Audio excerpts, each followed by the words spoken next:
Well, as you can imagine, my email was flooded, Fester. My social media is totally jammed up.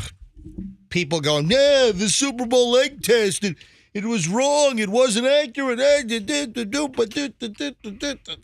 can't even answer everything. Yeah, Super Bowl egg test was off just by a little bit, though. 2 years in a row, huh? Is it 2 years? Were they wrong last year as well? Or was it the year before we smashed it? I don't know. Well, This isn't good. yeah, the Super Bowl egg test, not accurate, obviously, with the Chiefs' 38-35 win over the Philadelphia Eagles. A couple of things at play, though. I mean, who would have thunk that the field would be a slippery mess and affecting both sides? You know, it affected everyone. It affected everyone. Right, The field. Apparently, the grass there was a problem early in the season. This is the grass in Glendale, Arizona. And I heard a commentator mention this. Then I looked up a story. And yeah, whatever grass they're using, there's some kind of a turf that they're using. It's not a synthetic artificial field. It's a new grass. Well, guess what? That grass apparently is ass, all right, because they complained about it. And then also I went back and I found a couple of stories that the grass, for whatever reason, I don't know if it's ready for prime time, let alone the Super Bowl. Why would, if they've had issues with that grass, why would they stick with that grass and not go to a more conventional turf? I have to say, in the history of my life, I think it's the first time I've ever heard the term "the grass is ass" instead of the other way around. Your ass is grass. Yeah, but that's an issue. And then, of course, what do you think? Was that a bogus holding call at the very end? Oh, yeah, man. Totally. The bogusist. Froggy, did you even watch the game? I just saw Rihanna. That's it. You just watched the halftime show? I've had a long weekend. I was in the I was in urgent care last night for like 4 hours. No, you weren't. You're looking for sympathy. I wasn't? I don't know. Well, hold on. What happened? What's with that? Listen, what hold is on. that? Yeah. You're coming out a little heavy here, man. Come on. The guy says he's in urgent care. You're coming out a little hard. No, are you joking? No, I'm not. Tell us what's going on. Why don't I have a text on this? First of all, Froggy, welcome back, by the way. Thank you, We missed you last week. Hold on. Well, did anyone get a text that Froggy was in urgent care last night? Well, I didn't get a text, but if I saw his IG that he was. If you're in urgent care at 6 p.m., I don't need a text from you. If you're in That's urgent exactly care, when I went. If you're in 3 a.m., I could use a text. There's a difference. I was there from 6 to 9. Yeah, okay. I don't need a text So on you those hours. You missed the bulk of the Super Bowl? Yeah, but I got in really quick. There was not that many people there. Yeah, everybody was watching the game. Why? Why did you go to urgent care last night? Well, by the way, Froggy is back from his trade show, a couple of days off. Spectacular show. There's a little backroom drama that's occurred, and it's front room drama. I recommend just moving forward. I think we should. We can move forward as a cohesive unit. It has to be addressed. No, because it really does. Again, just a ton of. I had a ton of social media, a ton of email. It needs to be slightly. And none of it really goes on your side. Well, I'm looking at my Instagram, and a lot of it is. But, really? Yeah. But what kind of glasses are you wearing? Okay, listen. It's just words. It's just words. Do you want to know why I was in urgent care? Yes. That's all I want to know. And here he is derailing everything. Hang on, so we have breaking news. Why, Froggy, were you in urgent care? Well, in New Orleans, I woke up on my last day of my trade show, and I was urinating blood. Was your kidney taken? You were found in a bathtub with ice with a scrawling lipstick message on the mirror that said, "Your kidney's been taken. Seek medical attention." No, but I did pass my first kidney stone ever in New Orleans in a convention hall toilet. Okay? Wait a minute. Whoa. You've never passed a kidney stone in the past? Not in New Orleans. I've passed 4. Oh, okay, hold on. So not outside of state lines. This is my first in New Orleans. Okay, all right. So the previous ones were all passed in Florida? Yes, I passed one on the show, actually, if you remember correctly. Yeah. So I came home, and I'm like, okay, I passed a kidney stone. Now I have to go work. And then I came back and passed another one last night. So I decided to go to the urgent care. Did you bring the stones in to show us? No, I did not bring the stones Why not? in. Because they were so small, apparently, that there's more to come. Well, then how'd you know you passed it? Because the doctor informed me that there's evidence in my urethra samplings that stones have been passed through. I have the paperwork if you want to see it. Yeah, I'm going to need to see that. Yeah, okay. And I mean, a second opinion wouldn't hurt. it's been 12 years, and they decided to come back. Wow. I don't know why. I think you're bringing stress upon yourself, is what it is. No. All right, Do you, so do wait you a know minute. what kind of stones they are? They're like 4 different kinds. It's the Kidney. Rolling Stones. The kinds that are in the kidney that hurt really bad. No, there's like uric acid ones, like there are 4 different types. You should save them and start your own jewelry line. Were the stones so small that you couldn't even see them? They were like specks of dust? Apparently. They didn't feel like it, though. Okay. But there's still a couple more back there, apparently. Well, how do you know that? Did they do an MRI? No, they did a urine culture test? Culture test? A torture, know. a urine torture That's test? what it sounds like. So they let me know that there's probably more to come. So All right. I would recommend not making daddy angry. Sounds like you today. recommend that if you have an emergency and you don't want to wait, go to the urgent care during the Super Bowl. All right. First of all, Yes, it was really dead. I would say. Best Yeah, I time, bet. best time to go to Disney. Best time to go to urgent care during the Super Bowl. The fast track on Sheldon, a great operation they have going on over there. All right. Really great doctors. Well, we have an issue. Where's the microwave? Do you have it over there? Yep. Yeah, this microwave might need to see some serious destruction. The microwave egg test was not correct. The Eagles did not beat the Chiefs as the egg test had determined on Friday's show. So this microwave is going to get a big old whooping. That's all I have to say. I don't think that microwave is going to be heating up any Stouffer's lasagna anytime soon. What do you think? We should just throw the microwave down the stairs. Can I heat up my Hot Pocket before you break? I still destroyed from the egg exploding in it. I didn't clean it up or anything. Oh, yeah. So But the egg explosion from Friday's program, the egg explosion was so definitive. Maybe it was definitive for the first half of the game. right, Yeah. How did Kermit play? really well in the second half. Did he win? Yeah. Yes. Oh, wow, good for him. Another Super Bowl trophy for Sesame Street. You know what? After the game, when I heard him speak after the game, he was much more Kermity sounding Yes. than the Mahomes that we listened to on Friday, where he just didn't sound as Kermity as you guys had made him out to be. Like, hey, Kermit the Frog. Yeah, Hello, everybody. He Kermit gets the more Frog. Kermity when he's excited. Apparently so. could throw this football right on that lily And for clarification, oh, stop it! Stop it! Oh, That's the audio from Friday. hold on, play that again. Oh, stop it! Stop it! Oh, It's like a gunshot. I mean, listen to this thing. I mean, that is the egg belonging to the Chiefs exploding in that microwave on Friday morning. I mean, that was a definitive explosion. I mean, listen to this. Fester, is that you going? nope. I think that is you. Yeah, I don't think think it it is. is. Listen, I just because I want to be accurate, Froggy. Kermit's more Muppets than Sesame Street. That's true. Okay. So the Well, I hope they went with went with the astrologers rather than the egg test because the astrologers were all picking Kansas City. but and our egg test seemed to show the astrologers were full of crap, but I guess our microwave was full of crap as the Eagles didn't win and the Chiefs didn't lose. Chiefs won the Super Bowl last night, 38-35, but I think there are some extenuating circumstances. All right, just getting rolling, folks. Going to be a pretty busy Monday here on the MJ Morning Show on Q105. Traffic's on with Pat. We're back in a minute on the MJ broadcast. It's going to be a quick one. Everything is looking good. No accidents to report. Pinellas Hill.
Karma Chameleon, and that was used in a cruise commercial last night, Roxanne? Is that correct? Yeah, one of the cruise lines. I told you Norwegian during the break when I first heard it, but I actually think it was a different cruise line. Yeah, I think it was Virgin. Virgin, that's right. Tell you what, it was a whole lot of 80s music, a whole lot of Q105 songs that were used in commercials. Safety Dance. What was that? For some tax software or whatever the heck it was. Safety Dance, Karma Chameleon. Kenny Loggins.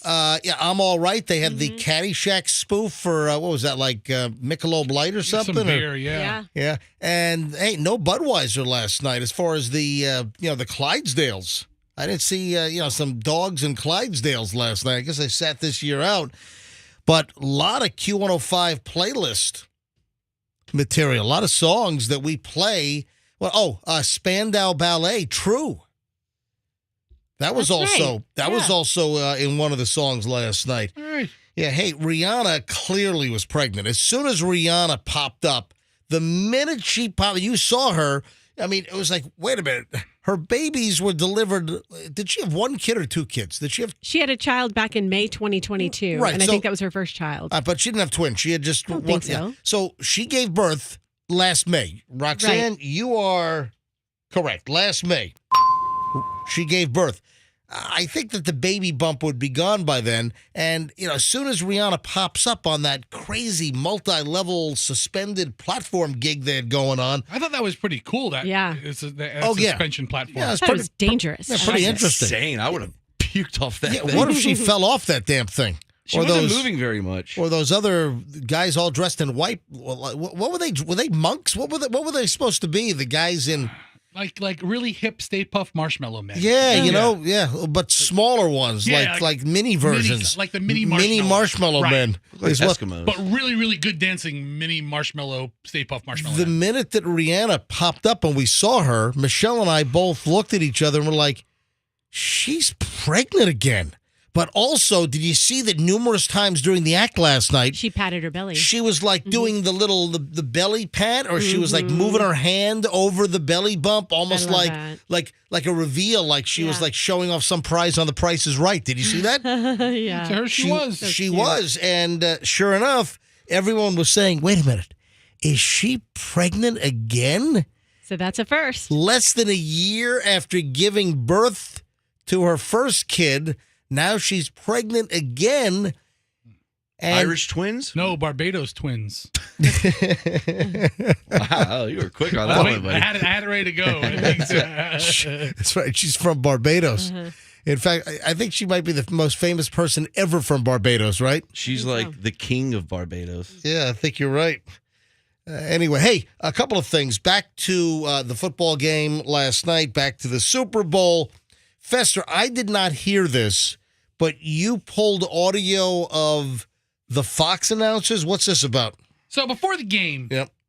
they go around the horn of all these guys that know a lot about football, and they pick a winner. What do you have? Howie Long, you have Terry Bradshaw, Jimmy Michael Johnson. Strahan, Jimmy Johnson, Michael Strahan's Gap. Yeah, the Gap gets its own choice. own chair, Yeah. And wearing its own expensive gold watch. Kurt Menefee, the host of the Fox NFL show, goes around the horn. Yep. Give me your winners. Who's going to win? We're about to kick off in 3 minutes. Who do you pick? Here we go. Who will win the Super Bowl? And tell me why as well. Let's start with you down there, Jimmy. I want to take the Philadelphia Eagles by 3, and here's one reason. Philadelphia converting a short yardage situations. Guess what? It was not the Philadelphia Eagles by 3. It was the Kansas City Chiefs by 3. All right. Have the numbers right. Yeah. They changed the rule back in 2006 where you could push the runner to pick up the first down. All right, Jimmy, Okay. thanks. And Jalen Hurts has converted All right. 29 out of 33. He's scored 7 touchdowns All right, thank you. on the quarterback. Jimmy. Thank you, Jimmy. Jimmy, it's enough. Philadelphia by 3. Jimmy. And while your thing say 7, I think you told him 7. You switched it up. Oh. But anyway, Jimmy likes talking. I look at this game. Jimmy likes talking. Jimmy likes Yeah. betting. Jimmy likes football. He likes picking the wrong team. Jimmy likes $17 hot dogs. Man, how old is that guy? Who? the old Dallas Jimmy Johnson, Jimmy whatever his Johnson, name is. He's an Oh, old man, yeah. I mean, he sounds like he's Probably- on death's door. Jimmy Johnson's probably 77. Hey, Rox, can you look that up real quick? You're putting on mascara. I'll look it. I'll look it up. Roxanne has to All do it. right. right I'm kind of Where busy right am now. I? Roxanne's too busy He's putting on makeup. 79 years old. 79. Holy crap. All right, here, listen. And I was telling Howie earlier, you come here, you're like, the Eagles are going to win. Kansas City's going to win. The Eagles of Kansas City. You do these features, then you go back. It's Michael Strahan. You don't even need to see him. Just listen for the lisp. Just, Forth. But I think I'm settled that I feel like the Eagles should win this game. And I'm going to pick the Eagles by 10, Jimmy. I just think that. All right, so Jimmy Johnson, Eagles by 3. Michael Strahan. Eagles by 10. Wow. Defensively, they put a lot of pressure on the quarterback, which really helps out the secondary, and they run the ball. And I think that that's going to be key. Yeah, this offensive line for the Eagles Is that Howie Long now? That's how All we're right. going right down the flat road. out displaces people. And I think the best defense versus the Kansas City offense is to keep them on the sideline. Their run game, I think, is the big key. I'm going to go Eagles by 4. Wow. All right, so far, they all picked the Eagles. They're all dumb. They heard the MJ Morning Show microwave egg test what on it was. Friday morning. That's what it was. Yeah, they were sent that video clip.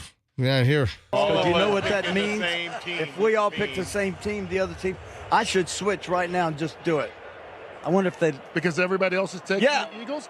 Who are you taking? I'm picking the Eagles, but I don't know. There's Terry Bradshaw. They all He picked should the have Eagles. gone with his gut there. He was going to switch up since everyone went Eagles. Terry Bradshaw was going to change up. You know what that means? Load up on Kansas City whenever all these guys dead. take one team. Well, there you go. That's right. He's the smartest one of the bunch. And there's the final line when they all pick one team. Load up on Kansas City. Buddy, bet the house. Yeah. The poor field conditions. I printed out like 4 stories last night about how the field is just garbage. Just trash. Fesso, you have the microwave over there, right? I do. I put it out in the hallway because it's a little smelly because it's had rotting egg in it all weekend. Well, the door's closed unless the door's all jacked and it doesn't have a proper seal. I didn't close it completely. It's stinky. So, Froggy, you spent 3 hours from 6 to 9 in the emergency care because of your kidney stones?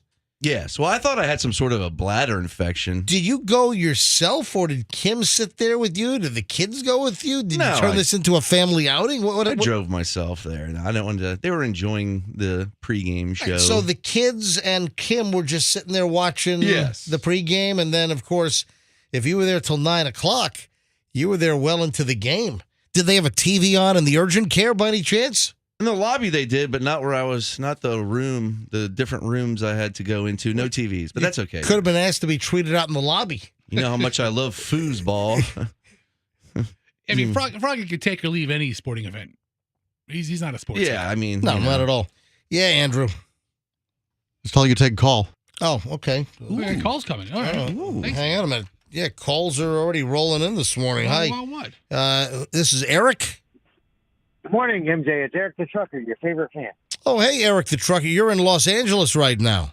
Yes, I am. What kind of load did you bring to L.A.? Some produce. From where? Where'd you pick it up? Salt Lake City. What kind of produce from Salt Lake City gets trucked to L.A.? Avocados. Are you serious?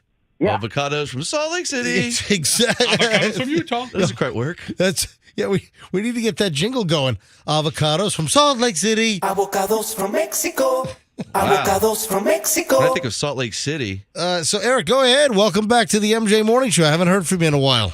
Yeah. Well, I love you, but you cost me a microwave. Whoa, what do you mean? Explain. Hang on, explain.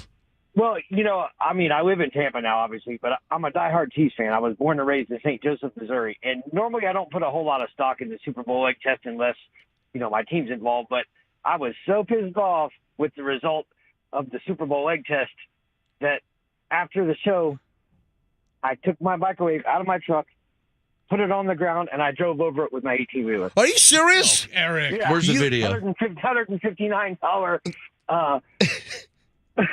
$159 microwave. Eric, listen. Colossally dumb move, Yeah, sir. you know the saying, no video, it didn't happen. There's got to be some kind of, you have to have some kind of, all truckers I know have dash cam footage. Well, hang on a minute. You put it under a rear wheel. So what part of the truck did you run over your microwave with? I put it under my drive tire, and then I also popped the drive tire. That was $355. Whoa! You wait a minute. You smashed the microwave and also popped a drive tire? $355 for a drive tire. Michelin or Goodyear? Goodyear. What a mistake, sir. Eric, you might be the dumbest trucker I've ever met. In my life. Hold on, Sir. I mean, Truckers are very important. Eric, wait a minute. Did you do this like in a Love's truck stop, or where did you actually do this? Actually, I was at the TA getting ready to leave. You were at a TA truck stop. Travel America. I love the TAs. All right. Oh man! And your load was full. Load was full. I had 42,000 pounds in my reefer trailer, and luckily for me, obviously I was at the TA, so all I had to do was walk into the shop, and their service truck drove over and put a tire on my truck. And did you tell them that you popped the tire because you ran over the microwave because you were angry at our microwave egg test from Friday? So you destroyed your own microwave? A piece of the microwave was stuck inside the tread of the tire. Oh my God! This is a first. Wow. This is insane. Hold on a minute. So let me do some math here. The microwave was $159 plus $365 for the tire. Yeah, plus $100 for them to put it on 20 feet away. Yeah, the mounting and the balancing of it, you pay for all that. That was $624. And then $712 15 minutes later to fill up my truck before I left. Well, no, that doesn't count. You had to fill that up anyway. That's not our fault. But $624, that eats into your profit margin for that whole load. You're a load, sir. That was a third of my profit for the load. Oh, my God. All right, listen, I'm sorry to hear that, but... Should have just smashed an avocado. You should have just rammed into a car in the parking lot or something. I don't know. I just I got angry and I pulled a Froggy and decided to smash something. Apparently so. Eric, thanks for checking in. I'm sorry the egg test was wrong. I'm sorry you didn't go with your birthplace and your gut to go with the Chiefs, and you went with the Eagles. All right. Eric, keep your eyes on the road and your mind on your load. No, hold on a minute. I might be misinterpreting something here. Now, you smashed the microwave. You ran over your in-cab microwave inside your truck. You ran it over because you were angry at the egg test, or you bet money on the Eagles to win? No. I'm a Chiefs fan. So so you're a Chiefs fan, and because of our egg test, there was no money on the line. You just decided to run over your microwave because you were pissed at our microwave. So this happened on Friday, Eric. Yeah, exactly. All right. My God. All right, Eric, listen, drive the rest of the trip safely. Oh, I'm already here now. I'm in the dock, just waiting for them to unload. So you got 42,000 pounds. Where are they? Are they going to like Vons or Ralph's, or who's getting the avocados? They're going to a chain called Bilo. Oh, Bilo. Yeah, absolutely. All right, buddy. And what are you going to haul next? I mean, you're not going to come back to Tampa empty, are you? Oh no. I'm in Los Angeles. I've got to run down to San Diego and pick up another load of produce and take that to Miami. Oh wow! What's coming to Miami? What are you picking up in San Diego? I'm picking up guavas. Guavas? Llama? Oh. I thought you said llamas. No, not llamas. He's picking up guavas. Llamas are really popular. All right, buddy. Drive safely. Absolutely. Take care. Enjoy that I-10. Pop a couple no-dos. No, just caffeine. All right. See you later, man. Take care. He's going to take I-10 out of Shaky Town. Does he drive around with a little monkey in the passenger seat like that one guy? The monkey would have stopped him from ruining his microwave. Wow, that's crazy. Yeah, Eric is a longtime listener of the show and an over-the-road trucker. Just driving all over the place with produce. 6:35 at the MJ Morning Show. Hey, speaking of moronic things, I've got the morons in the news next, folks. So hang on for that. Yeah, good chunk of more. Are you still putting on mascara? How long does this take? I took a break from it and answered 15 texts, and now I'm back to my mascara. All I know is that for the last 35 minutes since we've started the show, you've been putting on makeup. Well, guess what? We shouldn't start the show until 7 o'clock the day after the Super Bowl. Anyways, I'm really irritated that we are talking about this right now. We should still be in bed. 6:35 at the MJ Morning Show. Early morons in the news next. You know what?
Q105 and the MJ Morning Show and the early Morons in the news. I got a lot of crazy crap today. In fact, I've segregated stories. We got a couple of teachers gone bad stories we got to get to. We got a couple of teenagers gone crazy stories we got to get to. First, though, just the run-of-the-mill standard morons in the news here on the MJ Morning Show. Hey, if a woman starts... What the hell is that? Sorry about that. What is that? Something popped on my phone. It was just some random video. My sound was that up. Back in Black by AC? It was a lady. It was actually a lady with a catfish stuck to her butt. I'm just trying to do the show here, and I just hear all kinds of noise coming Hold on. Look, he has a video of a lady with a catfish stuck to her butt on his phone. That's pretty good, huh? Yeah, and then why is there a lady with a catfish? I'm looking. I don't know. This is a video that popped up. Yeah, I mean, listen. If you open up Facebook or YouTube, you get right into their shorts or their reels. My sound was on and it started. The lady was swimming somewhere and a catfish just bites onto her butt? I guess. Let's see what it sounds like. And there's a catfish stuck to a lady with a very nice butt, really. And they're playing AC/DC music as the music for a catfish stuck to your butt? That's how you get views? Yeah, forward that over to me. Got it. Yeah, thank you. That's pretty... We ought to post that. Was that a reel or something? I don't know. It seems really painful. Hold on. You better not be on TikTok. No, sir. I do not. I do not do TikTok. So that was an I don't even own a clock that makes that sound, sir. All right. Very good. Early morons in the news. If someone is going through a parking lot, right, and smashing cars, just driving into parked cars, might there be something wrong with the individual? Yeah, I mean, they think they're doing bumper cars or they're on drugs. Hey, you got to see this. Hey, Andrew, if you get a chance, we got to get this video up on Videos Mentioned on the MJ Morning Show. Out of Mission Viejo, California, they say from KABC Channel 7 out there, we know more about the possible reasons behind a wild demolition derby in an Orange County parking lot. Eyewitness video shows a woman in an SUV recklessly smashing into multiple cars in a business complex parking lot. Oh, man, that's a dream of mine to see that. Not to be involved in it, but to see it. I've seen it. I witnessed it, but the guy passed out in his car and crashed into the old parking lot. Yeah, but I don't want to see somebody. Okay, I don't want to. No. Dude, Froggy, you witnessed a guy have a seizure or going into diabetic shock. The guy went into diabetic shock coming off the Leroy Selman Crosstown Expressway. Got airborne. And right next to the U-Haul where you come off of the Leroy as you're heading to the Gandy. This is before all the big construction and how all the patterns change. But he used to come off of the Leroy, off of the Crosstown, and this guy flies off the ramp at 80 miles an hour and flies across the entire median on Gandy. Bashes through that one big box. Smashes through the CSX railroad crossing, the silver equipment box. Yes. Obliterates that, turns that thing into just dust, and then rams into our parking lot, which luckily we still had a whole berm of sand left over from one of our Survivor Islands, which stopped the guy's van, or else the guy's van was going to plow through our old radio station parking lot on Gandy, and who knows how many salespeople or employees' vehicles would have been smashed by this guy. I mean, he went into diabetic shock. That's what I think of, though, whenever I hear somebody bashing into a parking lot, like they went into shock. His accelerator was smashed all the way to the floor. They were hand ones. Remember? Was it the hand ones? He was wouldn't let go of the wheel. He had several medical issues. He was gripping it. And remember what happened? He went airborne on an episode of Chips or something. Yeah. Or the Dukes of Hazzard. He hits the median, goes airborne, takes out the CSX railway equipment, and then hits the sand berm that we were told, this is a crazy story, we were told for a year to get rid of this gigantic pile of sand that was used to make Survivor Island for our second Survivor promotion where we gave away a car again, or Subaru Outback. Was that from Mastro Subaru back then, right? Our reputation rides with you. They're gone now, right? They sold out, right? I think Mastro's gone. I think they sold out to some other dealership. Good for them. But here's what happened. they were angry at us that we didn't have the sand removed. Meanwhile, the procrastination of Fester not getting a couple of tons of sand and a big giant 6 or 7 foot pile taken out of our parking lot, that saved the day. Yeah. The guy rammed into the sand, and remember, the guy's engine was still going. The wheels were spinning. I was one of the first people to run up to the van. Yeah, the guy was like, did he bite his tongue off or something? He was like, and I'm like, oh my God, what's going on? Was that him or the wheels still spinning on the vehicle? That was him and the wheel, all of it combined. All right, so while that was a nice trip down memory lane, Froggy, that's not what this is. This is somebody in a parking lot just smashing, having a demolition derby. Yeah, that has nothing to do with what happened. Yeah, okay, this woman was all ticked off, and she just starts ramming into people's cars in this business parking center. That's a little different. Yeah. So eyewitness video shows the woman in the SUV smashing into multiple cars in a business complex. She also tried to run over several bystanders who were trying to protect their own vehicles. Oh, my God. So they were trying to stand in front of their own cars to get her to not hit their cars. They had to jump out of the way so they wouldn't get smashed along with their car. Yeah, that's the wrong move to stand in front of your car to prevent it from getting wet. I'm going to protect my car. Police now allege the woman, identified as 33-year-old Aria Alexandria Martin, was under the influence of drugs. Yes. Wow. Witnesses say after Martin was arrested, she was brought back to the parking lot so she could be identified, and she was laughing. She was sitting there laughing her damn head off. Good for her. Yeah, here we have the actual audio of that. She smashed in all kinds of cars and sounds like Benson and Hedges.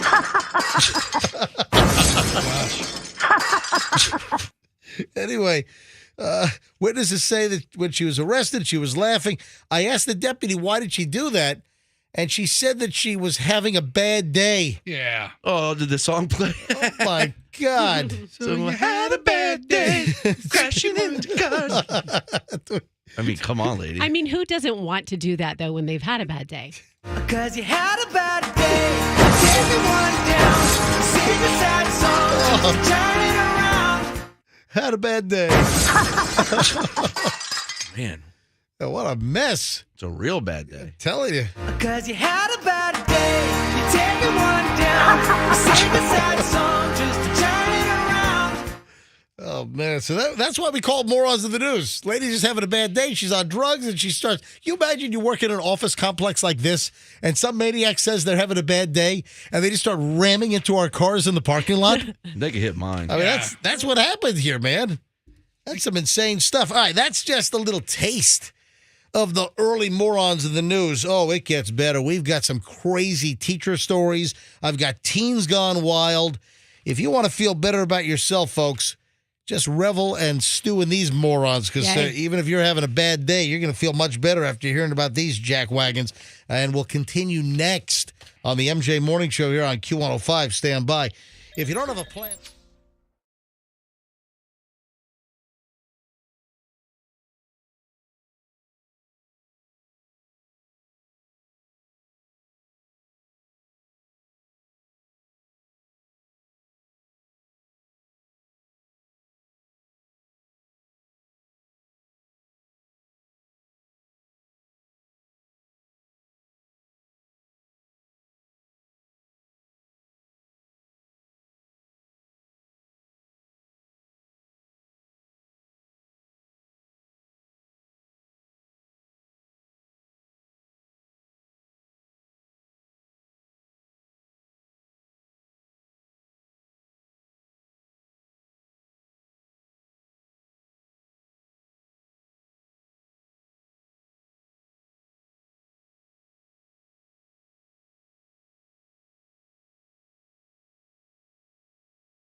MJ Morning Show on Q105. You got the microwave handy, right, Fester? Because that thing's going to meet a nasty demise sometime later this hour. 7:02, so we've crossed into the 7 o'clock hour.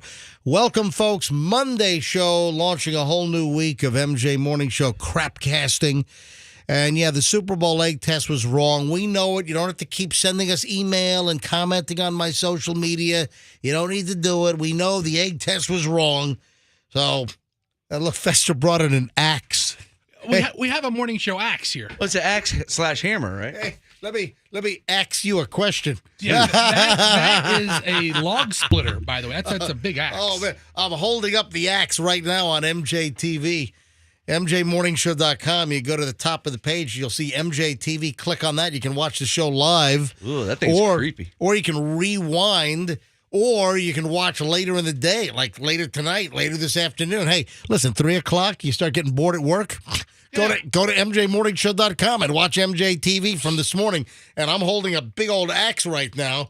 And let me ask you a question. You think this axe is going to go right through that microwave? I think it's going to really bash it up. All right, let me hand you the axe. Like a bathroom door. No, it's all right. It's all right. I'm not going to throw it. Okay. I feel like Shelley Duvall. Froggy would throw that axe. Hey, do we have any of those axe-throwing places in town? Dude, those things are dangerous. It's only a matter of time until somebody takes an axe to the head. No, I'm serious. I've seen, like, the TV shows. Yeah, they're here. Do we have one of those axe places where where they throw the axes at the wooden walls? Plenty of them. There's plenty. I've never been to one. I don't know that I've had a great desire to go to one, but... No. I just want to go to, like, a U.S. Homes demo house and just throw them at the drywall. Would that work? I mean... No, I'm kidding. I'm joking. Yeah, axe throwing Tampa, civil axe throwing in Ybor City, Stumpy's Hatchet House. We do... Wait a minute, are you kidding? Stumpy's Hatchet There's House. There's a place called Stumpy's Hatchet House? Why would you name your axe place Stumpy's? Where the hell is that? It's on Hillsborough Avenue. Holy crap, Stumpy's Hatchet House. Let's go to Stumpy's That's this the week. best. That's the best name I've ever heard. Stumpy's Hatchet House. You can have a stump after you chop it off. Yeah. Stumpy was a landscaper, lost his leg in a meat grind in a wood chipper. Yeah, thank you. I'm so meat grinder. He wasn't a butcher. He was a landscaper. Exactly. Oh, this place looks awesome. Oh, yeah. But how many times can you throw the axe at the wall before, like, the wood is all busted? You got to put a new, like, wall target up. That's just the price of business right there. You just got to get a pallet and put a new one up. Where the hell was I? Anyway, so the microwave oven is going to take a real nasty beating later. What's the record now? What? What's the overall record I for the don't microwave know. I've test? never kept track. The microwave test was more right than wrong over the years, considerably more accurate than inaccurate. Why is it so damn hot and stuffy in this room? Oh, I shut the door. You want me to open it? Oh, my God. All right, first of all, this studio is, it's unbearable today. It's not even hot outside. See, what happens is because it's cool outside, our air conditioner doesn't kick on because we don't reach like the 72-degree threshold in here. It's freezing outside. It's stifling in here. It is like 80 degrees in this room. It's a very Get poor that design. axe and bust out that window. Yeah, you want to do something with the axe? There we go. Hey, I got to show you guys a video later on. Okay. And Andrew, did you get the mullet streaker? Is it? Oh, it's up. Okay. Andrew has the mullet streaker video up. So hold on. I got to show you this video in a bit. The mullet streaker. And man, this guy did something that could potentially be bad for his health. And I'll explain what the mullet streaker is all about. First, though, a couple of teachers in the news. This is out of Pennsylvania. Laurel Highlands High School. A teacher is accused of having an inordinate amount of text messages with a student. On Thursday of last week, the Pennsylvania State Police, this is up in Pennsylvania, police at Uniontown, Pennsylvania, charged Ashley P. Thurby Colasar, 33. Did you say her name was Furby? Thurby. Oh, I'm sorry. Thurby. Okay, because that was like the cool toy from like 1999 or something, Yeah, right? something like that. So last Thursday, Ashley P. Thurby Colasar, 33, was charged with third-degree felony charges of failure to disclose intercept communications, criminal use of a communications facility. Listen, that's all the legal mumbo jumbo. But if convicted, this teacher could face a maximum sentence of 7 years in prison, right? All right. Now, involved in this whole mess is the fact that the teacher had some type of textual relationship with the student. And tell me if this is a problem. From September 22nd, 2022 through January 13th of this year, more than 6,500 text messages were exchanged between the teacher and a 17-year-old student. I have to read the text. Holy frigamoly. No, okay, hold on. 6,000. I don't think I've sent my wife 6,500 text messages since the beginning of texting. How about your girlfriend? Yeah, MJ, listen, I have to read the text chain. I have to read the Hold text on, what did you just say? I said, how about your girlfriend? It's a little joke. Yeah, what? We don't make jokes around here, Froggy. We're literal all the time. Listen, of the 6,000, what if each text was like, hey. Yeah, hey. What's up? Yes. There's no. two. That's, yeah, right. I mean, I have to read the text chain. The teacher also. From when until when? Hang on a minute. The teacher also. I mentioned all the legal mumbo jumbo, felony charges, failure to disclose, intercepted communications. But the teacher also apparently recorded a conversation between herself and a 15-year-old student, another student, 15, without his knowledge or consent, forwarded the video to the 17-year-old for his enjoyment. Okay. And, of course, the teacher was having 6,500 text messages with the 17-year-old. Were these like perverted or lewd in nature? Yeah, what's Still, the they're content? underage. She can't text them like that. Yeah, that's about 40 a day. If you're telling me that it went all the way from September to what? Yeah, September to January. So it just that's ended a month ago. 50 a day. What's She's today? a pedophile. It's exactly a month ago. So today's February 13th through January 13th. So exactly 30 days ago. She had the intent to talk sexually with an underage child. She's a pedophile. The police said when we examined the text messages, there's a lot more to it. But it's interesting. For 4 months, you have an average of 1,630 text messages between a teacher and Ashley Thurby Colasar and a 17-year-old student.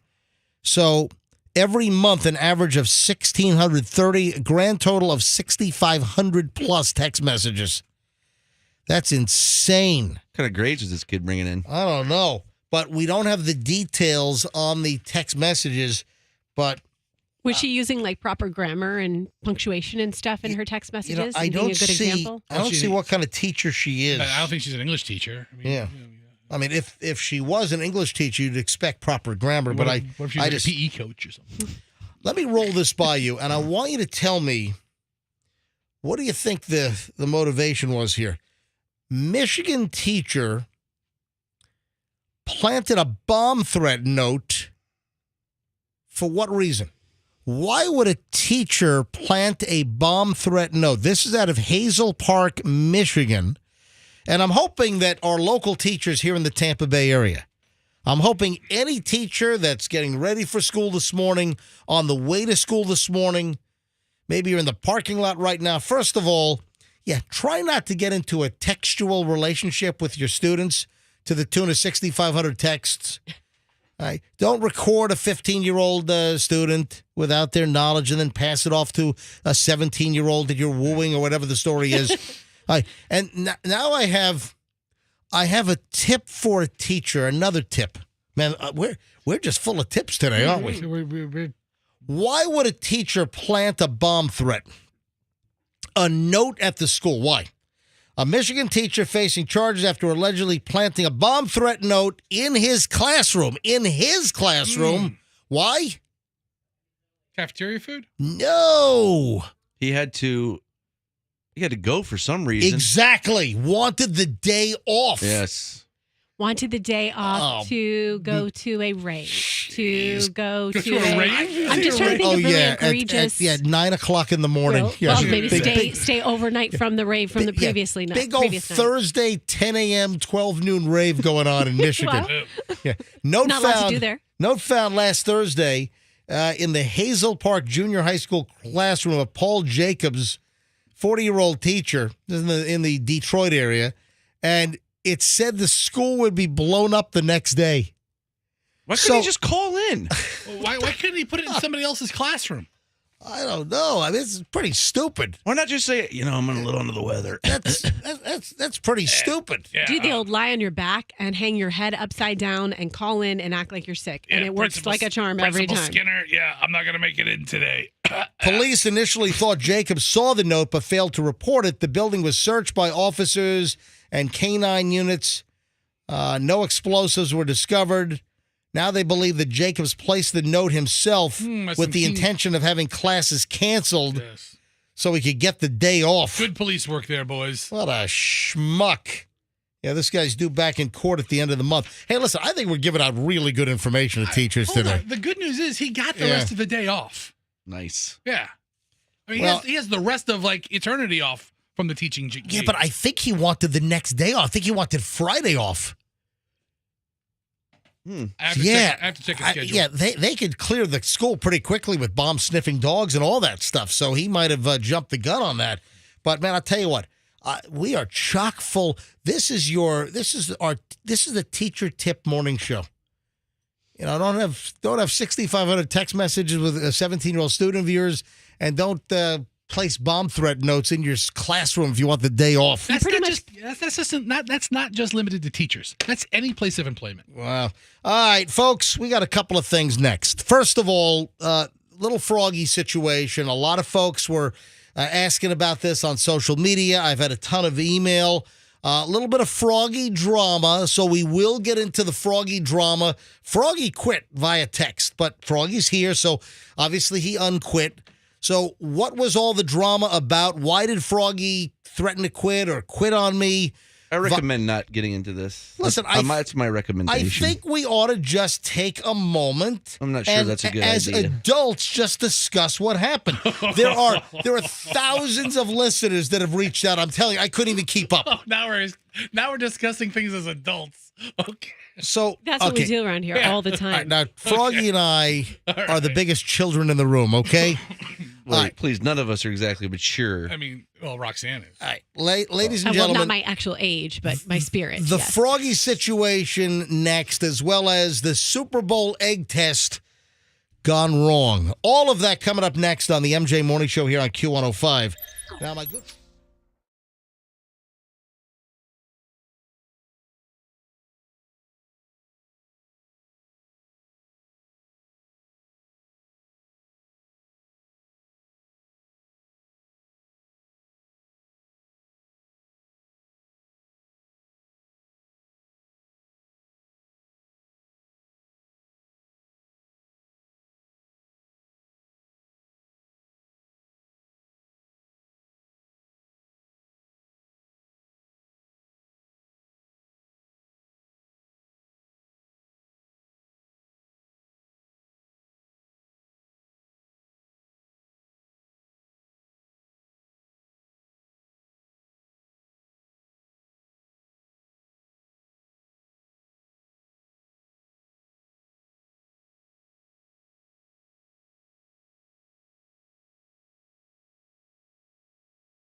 Q105, that might have been the only 80s song that was not featured in a commercial last night on the Super Bowl commercial lineup. What's this dream you had last night? I was putting my headphones on. You said you had... I'll make something up right now because you... what? Hold on, stop. I just heard you say, remind me to tell you about a dream I had last night. I put my headphones on. You heard half the sentence. What? I answered her question. No. Her whole sentence was, do you guys want to hear about a dream I had last night that we're not going to talk about on the air? Well, I didn't hear that part. All I heard was, hey, you want to hear about the dream I had last night? I put my headphones on, so I didn't hear you say... Did you? You didn't say, but we're not. She did. She said, "Hold on. Do you want to hear about a dream that we can't talk about on the air?" And I looked right at her and I said, "No, I don't want to hear about it because if we're not going to talk about it on the radio, I don't want to talk about it right now. We can talk about it after the show." Well, hold on, we got a lot of stuff today. Plus, we got okay. I'll tell you. We have a wedding. We have a wedding that's going to happen live on the show tomorrow on Valentine's Day. What? We got? Your best man, by the way. You don't know about this, Froggy, because you were off selling shelves in New Orleans. Wait, this is happening? Oh, it's on, down. man. Oh, my God. It's on like centipede. Remember that old expression? Human centipede? It's on like, no, it's on like... It's on Donkey Kong? It's on like Pac-Man. Wasn't that the expression? Burger time? It's on like burger time. When it was on like Pac-Man, you wanted to leave the room. All right, so Roxanne, all right, I'll bite here. Well, maybe you don't want me to bite. I didn't hear the part about you don't want to talk about this on the air. Well, I should have talked to Doug about it before I say it because it's going to sound bad. But it's not. This stuff happens. Did you axe murder Doug? No. Well, what's going to sound bad? Ladies and gentlemen, I only heard part of Roxanne saying, hey, remind me to tell you about the dream. I did not hear her say, but we're not going to talk about it on the air because I put my headphones on at the end of the song. Yeah. Okay. What is it? I am going to tell you guys because I'm kind of mad at you guys. And the reason I'm mad at you is because of the dream. Oh. You ever have that happen? Wait, like you're mad at us? Yeah. Even though we have nothing to do with it, we're part of the dream, so you're angry. You know what? Michelle's done that. Seriously. Like she has a dream about you cheating on her? Will you stop it? What are you doing? You're talking that's about... what you're saying. No, we're guessing. I have it doesn't have to be, it's not a cheating dream. What else could it be? You take out the trash? Listen to me. Go. On numerous occasions during the course of our marriage, Michelle wakes up and she's nasty to me, and then she's nasty to me the whole day. And it's sometimes it'll go into the night, sometimes it'll go into the next day, and then it turns out she had a crappy dream. And it's not based on reality. It's not based on something that really happened. Just because she had a bad dream and I was involved, that she's given me the business. Oh. She's given me the treatment. That's weird. Mm-hmm. So what was your dream, Roxanne?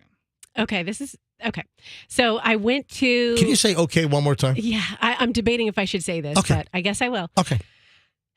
So I went to coffee with someone, not anybody in this building. Male or female? What is that, a new restaurant? Coffee? No, I went to have coffee with somebody. Oh. Just drink some coffee at a coffee bar I'd never been to in my life. And then after we had coffee, which is weird, he kissed me. And then I was horrified. I was like, oh my gosh, you shouldn't have done that. And then someone took a picture of it. Well, by the time I got to work with you guys, it was all over social media. It was in the New York Post. Right. And you were like, we're going to talk about this. We are going to talk about this. I'm like, no, we're not going to talk about this. Listen, I'm no dreaming.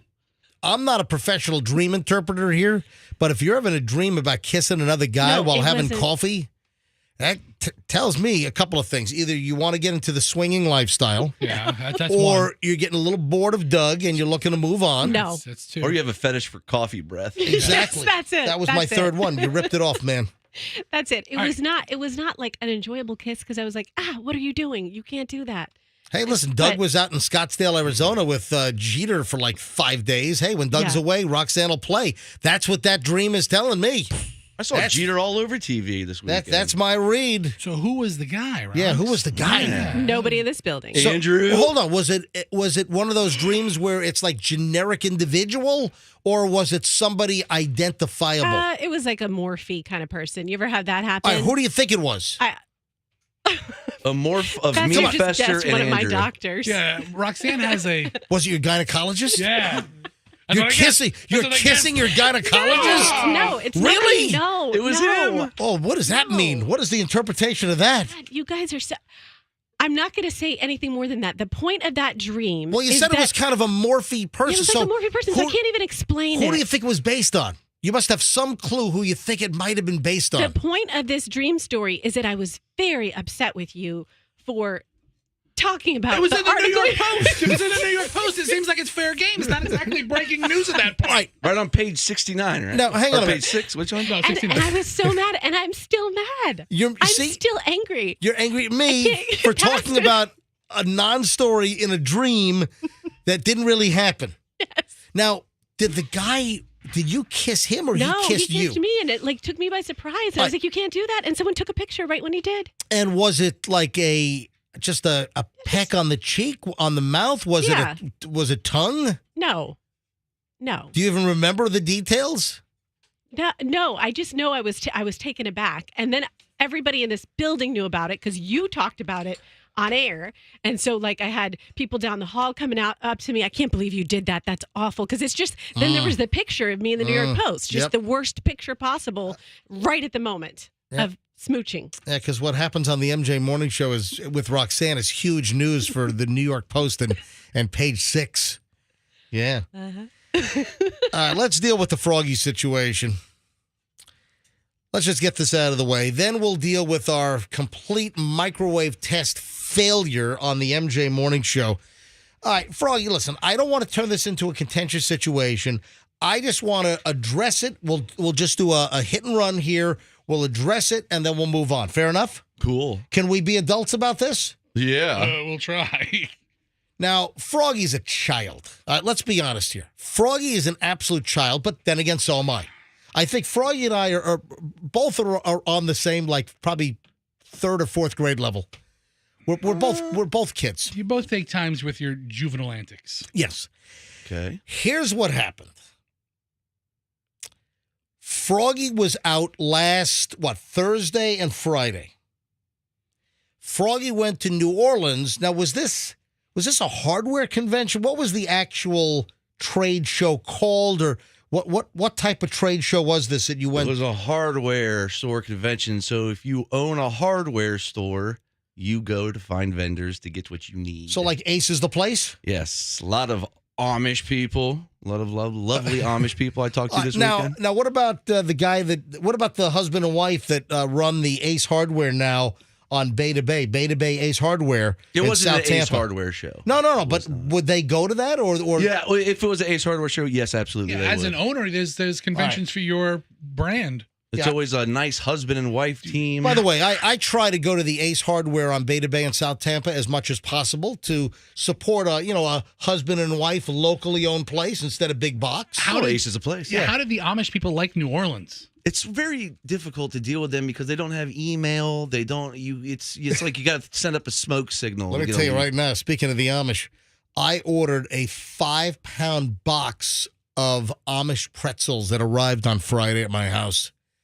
Amish pretzels. Yeah. Amish country, Lancaster County, Pennsylvania. You know those big, thick, hard pretzels? Mm-hmm. I ordered a 5-pound bag of broken pieces. Oh, my God. Fantastic. Next time I talk to one of my customers, I'll ask them about their pretzels. Jebediah, I think, wrote on the box, enjoy. Seriously, they wrote enjoy in handwriting on the outside of my box.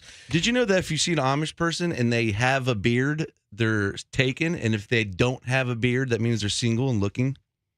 Are you Really? serious? Really? That's a fact, yes. So is that why none of the Amish women talk to you? Because you have this big old beard? Like, oh, no. He's taken. So if you see an Amish person on Tinder, they won't have a beard? Yes, No, absolutely. they're not on Tinder. They're on plenty of Amish. Plenty All right? of they're on plenty of Amish is what they're plenty on. of carriages. All right, let me just deal with this and get it out of the way. So Froggy was at this convention in New Orleans. He wasn't here on Thursday and Friday. And do you remember what I said? I said something about Froggy not being here. We said Froggy wasn't here.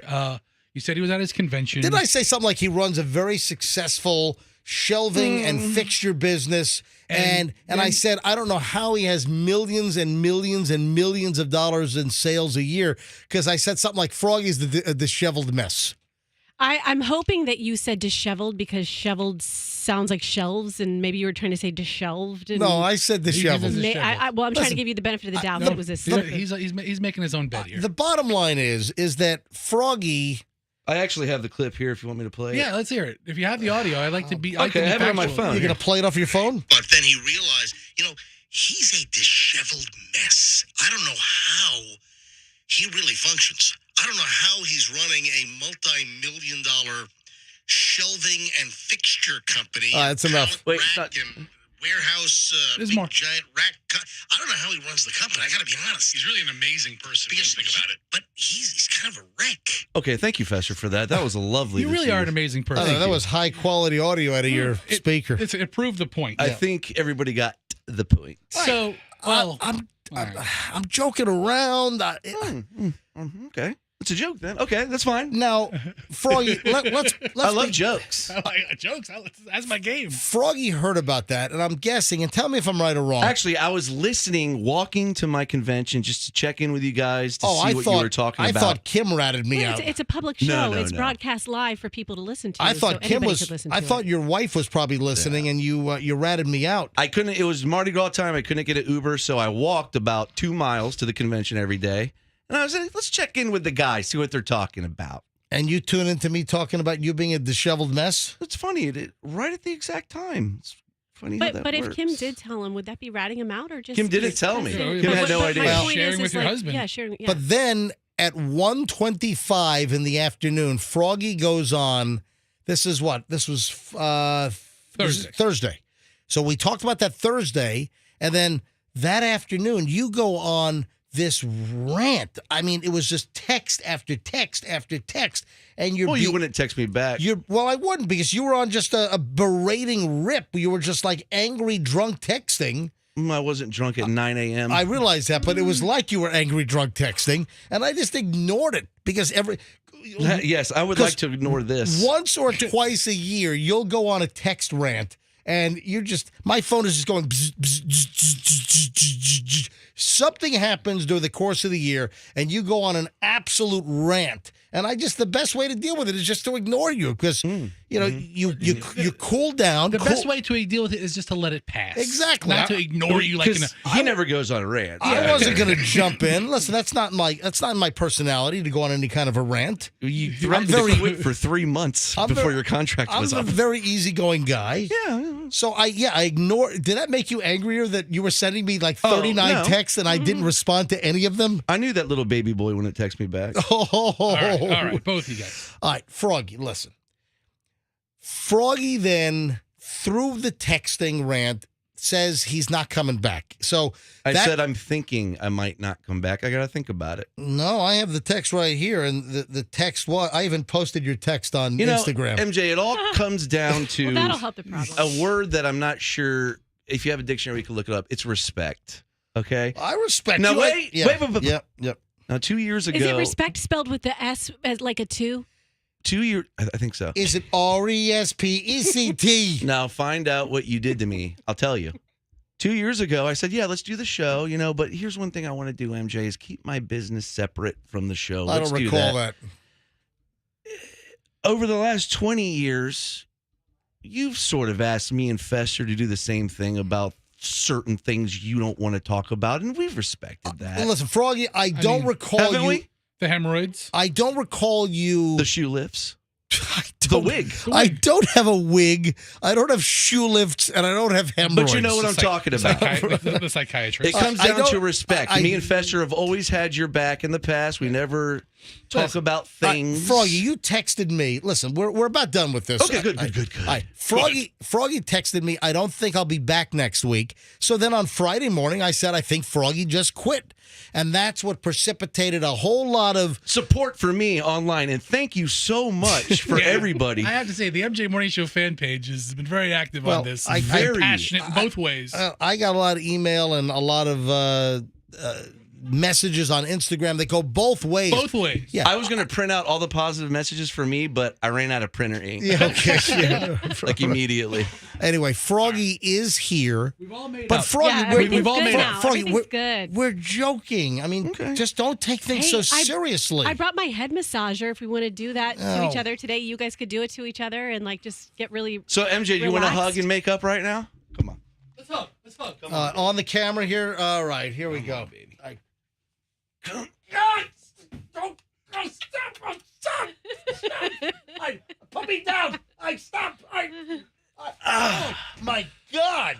kidney stone. All right, so yeah, things are. You're like picking up my 6-year-old. Things are okay. Things are fine now. height-wise, yes. Good. I got a Listen, hernia. everything's okay. Listen, MJ, Everything's Yeah. fine.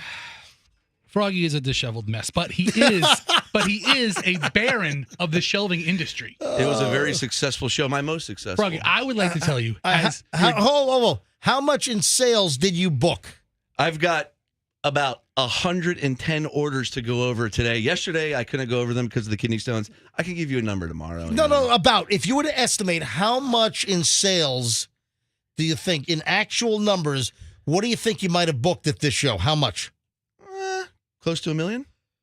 That's incredible. Wow. Awesome. So, Froggy, Wow. as your friend, I want you to know, As a disheveled mess? as a disheveled mess that you are, God, I am as that well. really got to you. I just don't like mixing business with pleasure. Honestly, I don't know what benefit we get by talking about Froggy's shelving industry other than the fact that it exists Yes. and he's wildly successful at it. MJ, We don't dwell on it. Yes, Rox. you can say anything to me, and for some reason, it does not bother me. You can say that Doug has another family in the Bahamas, and it doesn't bother me. I'm like, aha. You can talk about my parenting. You can say anything to me. For some reason, you and I, it's good. It's like I feel like I'm an alien that just came from another planet, and you're just studying me and making observations, like aw shucks observations, and it just makes me laugh. Fester can say the hold same on. thing. Yeah. You're an alien. And I'm studying you, or Yeah, I'm the yeah. alien. No, I'm the alien. You're the alien. Yeah. So Yeah. I'm not putting the butt implant in you. No, you're just We're doing staring the at me like autopsy. you're like, what is this that just right? What is this that just arrived? You're just like, it's like a just fell off the turnip truck kind of like adorable humor. Right. Fester can say the same thing and I want to stab him. So it just has it just has to do with like dynamics. Yeah. Everything is okay right now, at least for the time being, in the MJ Morning Show family. Thank you for the support, everybody. With me, MJ, and Roxanne, and Fester, and Froggy.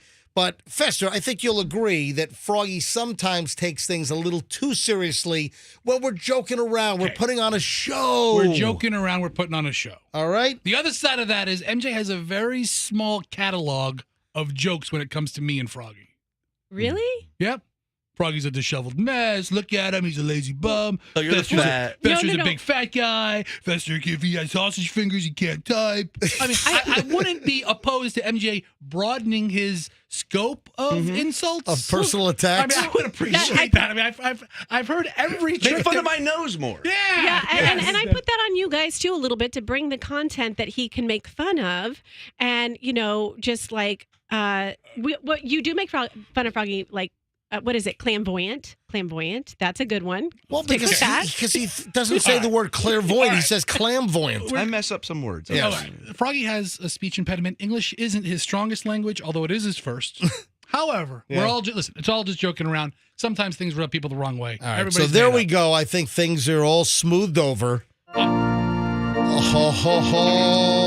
Yeah. Ladies and gentlemen, tomorrow morning, live on the MJ Morning Show, Barry and Lisa Marie will get married. Wait, her name's Lisa Marie? Her name's Lisa Marie. That's awesome. Hold on. And dude, you know what's even more awesomer is the fact that she was actually named after...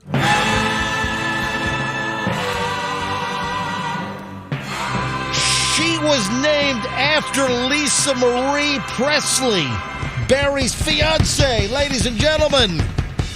Is it too late to get an Elvis impersonator to marry? I know, right? We will have a wedding live in the studio tomorrow morning, ladies and gentlemen. I gotta find my tux. Just after 8 o'clock, Barry the listener and Lisa Marie the listener will be married on Valentine's Day on the air live sometime between, 8 and 8? What time do you think it's going to happen? It's going to happen, I believe, in the 8 o'clock hour, maybe between 8:15, 8:30, in that time frame. Man, how maybe. exciting. And when we talked about this last week and we said, hey, we need somebody to officiate the ceremony, we got a call from Judge Vandenberg, right? I'm sorry, Valkenburg. And she's a Hillsborough County I've judge. heard of that judge. Yeah, actually. Judge Valkenburg. She's coming in. I was thinking of the airport. So Judge Valkenburg is coming in. A Hillsborough County judge is going to come in to marry Barry and Lisa Marie. So the judge, a real judge, a is gonna real be- judge is A real gonna be judge. This is fantastic. What did she do? Call up and offer? Yeah, her Yeah, services? so exactly. Yeah, isn't that cool? Yeah, that's right. You were in New Orleans eating That's the amazing. beignets or whatever the hell you were she doing. rearranged her docket. Going to for famous us. Bourbon Street strip clubs or something. Yeah, the one with the legs come out. Yeah. They still have that swing coming up? Oh, Is yeah, that still, sure. yeah, still there? Absolutely. I haven't been in New Orleans in about 15 years. Wow, this is exciting. Oh, now, yeah. how many people do we plan on having? Okay, so these were all things we had to work out last week, and I tried to express to Barry and Lisa Marie that this isn't like the whole wedding party. I can't have grandma and everybody coming in and. Well, our studio is the size of a shoebox. And it's relatively hot today. And the studio is hot as bull. It's hot. terrible. It's really hot in here. I mean, I'm trying to explain to them. I'm like, you're going to take your wedding pictures with MJ, who's going to be wearing khaki shorts. I mean, this isn't going to be like what you're thinking is going to be. I'm not renting a tux. So here's what we have. Yeah. All right. So we have the bride and groom coming. They're very excited. Oh, we definitely need them. Yeah. We have the judge. I consulted with the judge as far as with the cake, and the judge recommended a cupcake cake. Oh yeah. So individual servings. We don't have to nice. have a. You- So yeah, I that's have a good idea because I've been to weddings recently. That's a trend. They're not doing cakes as much or little so desserts. Everybody gets their own serving, no cross contamination. So Is Shorty Shane the ring bearer? He is. Shorty Shane's the ring bearer. Yes, Shorty Shane is coming in. Okay, that makes so much sense. Shorty Shane is the ring bearer, and you know what? I need a basket full of rose petals. I need Shorty Shane to drop the rose petals down the hallway. Who's going to pick them up? That's what I want. The cleaning crew gets it after 6:00. So listen, Froggy. They asked me. Did we cancel the cleaning crew around here to save money? I think we might. may have. So they asked me over the weekend if I would give the bride away. Oh my that's goodness! very nice. Wow! Yeah. So Oh, I will What be. an honor. I will be walking Lisa Marie down the radio station hallway. This just gets better by the moment. Which leaves Roxanne and Froggy to be the best man and the maid of honor. Oh, wow. I'm that's dressing nice. up. I'm wearing a suit. Okay. Do we like they're So, dressing up, right? They will. They'll be dressed in. I mean, I don't know if they're tuxedo dressing up, but there will be a best man speech and a maid of honor speech. Fester has left the building. Okay. Plan on a speech of about 25 seconds. Okay, what do we know about? We know nothing. Make it Just up- make it make up. something Make it up. Just Off the cuff. completely irrelevant. How happy you are for them and all that. Like a get on her and stay on her kind of I thing. guarantee we probably Honor wouldn't your even get wife. to it. Yeah, just Yeah. make stuff up. Yeah. Anyway, folks, sometime after 8:00, between maybe 8:15 and 8:30, a live wedding on Valentine's Day on the air here on the MJ Morning Show on Q105. Yeah. No, they have other things. The license has already been registered for. Okay. And did you know in the state of Florida there's like a waiting period? Yeah, 3 days. Is it 3 days? Is that the same as a gun? Like no, a 3-day waiting period to buy a gun without a concealed I think, permit? I think it might be 5 days. I'm about to say, so if you I don't don't have a concealed For a permit. shotgun wedding, you have to double it. Yeah. So I have no idea. It's all going down tomorrow. So far, everything's going swimmingly until it's not. It'll be, listen, there's not much to go wrong. It's going to be great. Wedding on Valentine's Day live. But first, this is the Super Bowl recap on the MJ Morning Show. A lot of X's and O's. A lot of X's and O's about to be dissected. Boy. Well, first of all, our apologies to the Super Bowl egg test, which was incorrect, ladies and gentlemen. Why was the Super Bowl egg test incorrect? Well, Wrong of eggs. things. Well, Fester did have to buy emergency eggs because Fester didn't bring the right eggs in. Fester left the eggs at home. Yeah, Eggs are eggs. yeah. Fester left the homes that would. You left the eggs at home. He did. Egg test Friday, Super Bowl Friday, before the Super Bowl Sunday, and Fester left the eggs at home, so he had to rush to Circle K and buy backup eggs. That was number one. Number two, let's talk about some game issues here. The field was a mess. Do you see? I mean, you ought to see the stories that I have about the field. Let me share with you a couple of things. NFL blasted during Super Bowl 57 for poor field conditions. How have we not fixed this? The NFL was ripped to shreds all over Twitter, all over social media. The commentators were even talking about the field and how it's some kind of a new grass, but they knew there were issues during the regular season out in Arizona. So the teams had two different experiences. They were talking about all the Philadelphia players who changed their cleats to longer spikes, but none of the Chiefs did because the Chiefs knew they played there week 1. The game took place in Glendale, Arizona at State Farm Stadium, home of the Arizona Cardinals. The field grass is not the regular turf that many NFL stadiums have. The grass is a mix of two types, Bermuda and ryegrass. Many players from the Kansas City Chiefs and Philadelphia Eagles could clearly be seen slipping and sliding all over the place during the game. Fox Sports cameras highlighted Eagles kicker Jake Elliott's kickoff in the third quarter, where his left foot slipped before he kicked the ball. I mean, the first second of the game.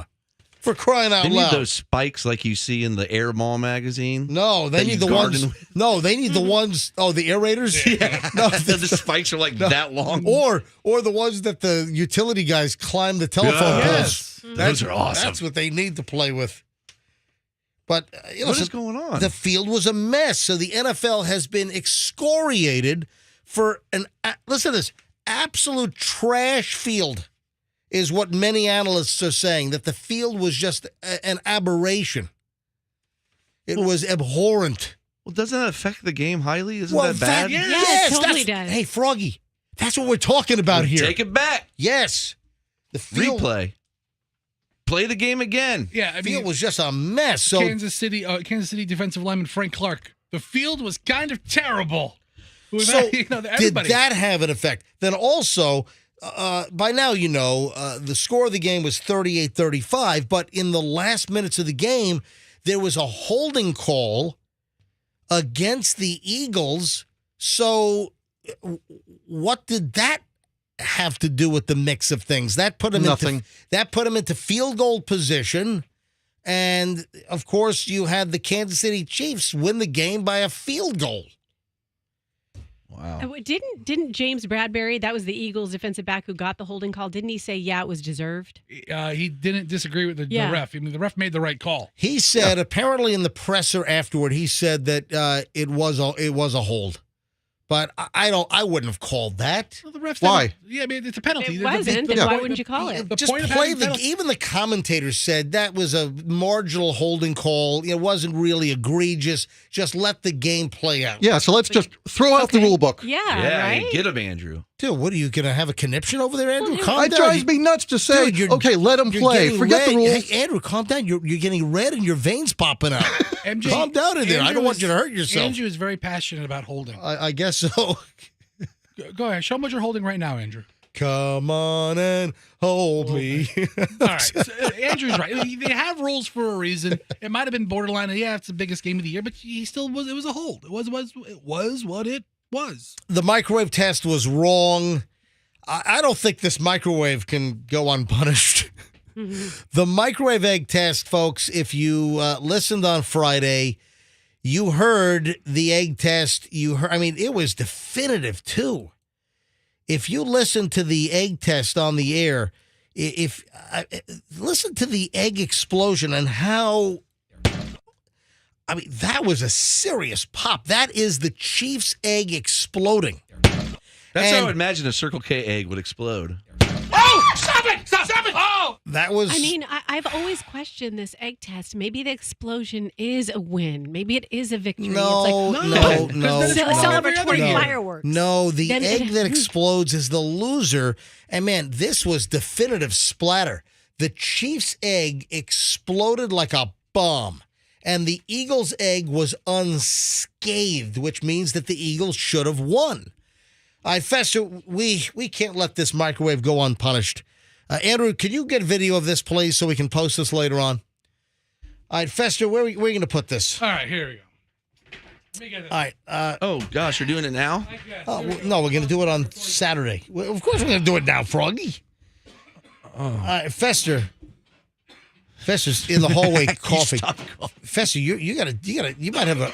Gosh, cover your mouth. Yeah. I'm holding the microwave. I know. Fester's got this cough that just won't go away. All right. Fester has just brought in the microwave, which failed us. You might want to shut the door. No, No, leave the door open because Andrew needs to get a good video shot. Andrew's going to video this. And Am Fester, I doing this? Andrew should probably stand by a Froggy to get a front angle. Or Fester, you do No, this. Fester, I'm you do it. injured. Yeah. Fester has a... Oh, God. So we have an axe. Fester's got a battle axe over here. I bought this from Harbor Freight a couple years ago to split logs. This is a log splitter. Yeah, because you split a lot of logs up in your front yard and loots. I've never used the damn thing once. Exactly. Well, now we're going to use it on the microwave. All right, now, hang on. Don't do it yet because Andrew just left. You're going to use the axe up Here we go. Oh, my gosh. This All is... right. Cover your eyes. Hold on. One side I have the axe. The other side I have, like, the mallet. All right, Fester, let me ask you a question. Sure. All right, Axe away. let's go. So this microwave, which was wrong, is now going to get destroyed with the axe on the MJ Morning Show. Axe side down? Axe side, yes. All right. Hard. Hold on. Let me put on some Axe body spray first. All right. Hold on a minute. Let me get in the position here. All right. Go ahead. All right. Here it is. Oh, my gosh. It went right through. It sunk right in. I feel like I'm watching a Steel Power Tools timber Hold on. Here we go. competition. Here's another one. Oh, man. I left the eggs in there from over the weekend. Oh, the eggs are in there? Still in there. All right, here we go. Smash it again. Take it. Keep going. Come on, dude. Put it to the front. All right, now this is the microwave which failed us. Oh, yes. Yes, awesome. Hey, let's plug it in and see if it works. Let's leak microwave radiation all over. Oh, God. Oh my God. Yeah, can we have more hazardous material in here? Please. All right. This is awesome. Yeah. One more big one. Here we go. Give it your best shot. Okay, there it is. It's dead. All right. God, I was like, what stinks? I thought It's a rotten egg right, inside. it is. Ugh. Oh, my gosh. Look at that mess. And I didn't do it for once. All right, and now, ladies and gentlemen, we have taken care of the microwave for the. I have to spend next hour cleaning this up. Now go put it back in the kitchen. I wanted to take a whack at it, but then I was like, you know what? Then that makes me like X% responsible for the cleanup. So no. We've taken care of the microwave for its terrible prediction of getting the Super Bowl egg test wrong. Oh! Stop it! Stop it! Oh! What if we plugged it in now? What would happen? Okay, well, let me tell you something. No, don't plug it in. Don't plug it in. It'll start a fire. No. It'll short out and probably knock us off the air. Don't plug it in. Very important. Yeah. Be careful. There is a capacitor in there that holds energy to start it, and it will shock the crap out of you, even if it's not plugged in. No, that's not true, Rock. Watch you touch it. Stop it. I just got shot. All right, guys, just throw it in the hallway. Let's finish the show. You'll clean it up later. I'll tell you what, Fester, you bought this where? Target or Walmart? This was a Walmart purchase, right? Yeah. All right, put it back in the box. Let's bring it back to Walmart and see if they'll take it back. Just tell them you were cooking some eggs and the whole microwave exploded. All right? Ugh, it smells like All right, eggs. Fester, you don't need to do it now. Let's go back to the show. It smells. I realize it. Fester, Yeah, and get the radioactive components out of here. all right, Fester, that's enough. Just we come back to the show because we got to talk about a couple of things. We got to talk about Rihanna. Should we go to phones and ask what people thought? I think we should. Absolutely. What do you think of the Rihanna halftime show? And of course, the minute Rihanna came out, we immediately, Michelle and I, said, she's pregnant again. She just had her kid last May, and she's already pregnant again. Yeah, I'm having a hard time breathing with that egg smell. Yeah, so let me clean it up, okay? No. Yeah. No, I don't need to be here for the Rihanna I calls. can talk about Rihanna. I have things to say Yeah. about pregnant women and all of that. So All right, go ahead, Buster, Rox. You keep cleaning. All right. You know what's funny is, so when I was pregnant with my first kid, I was waiting at a store, waiting for them to like get my bags. I was sitting next to a woman, and I had my baby bump, and she's next to me. She has her baby bump, and hers was definitely bigger than mine. And I look over at her, and I go, "When's your baby due?" And she just shook her head, no.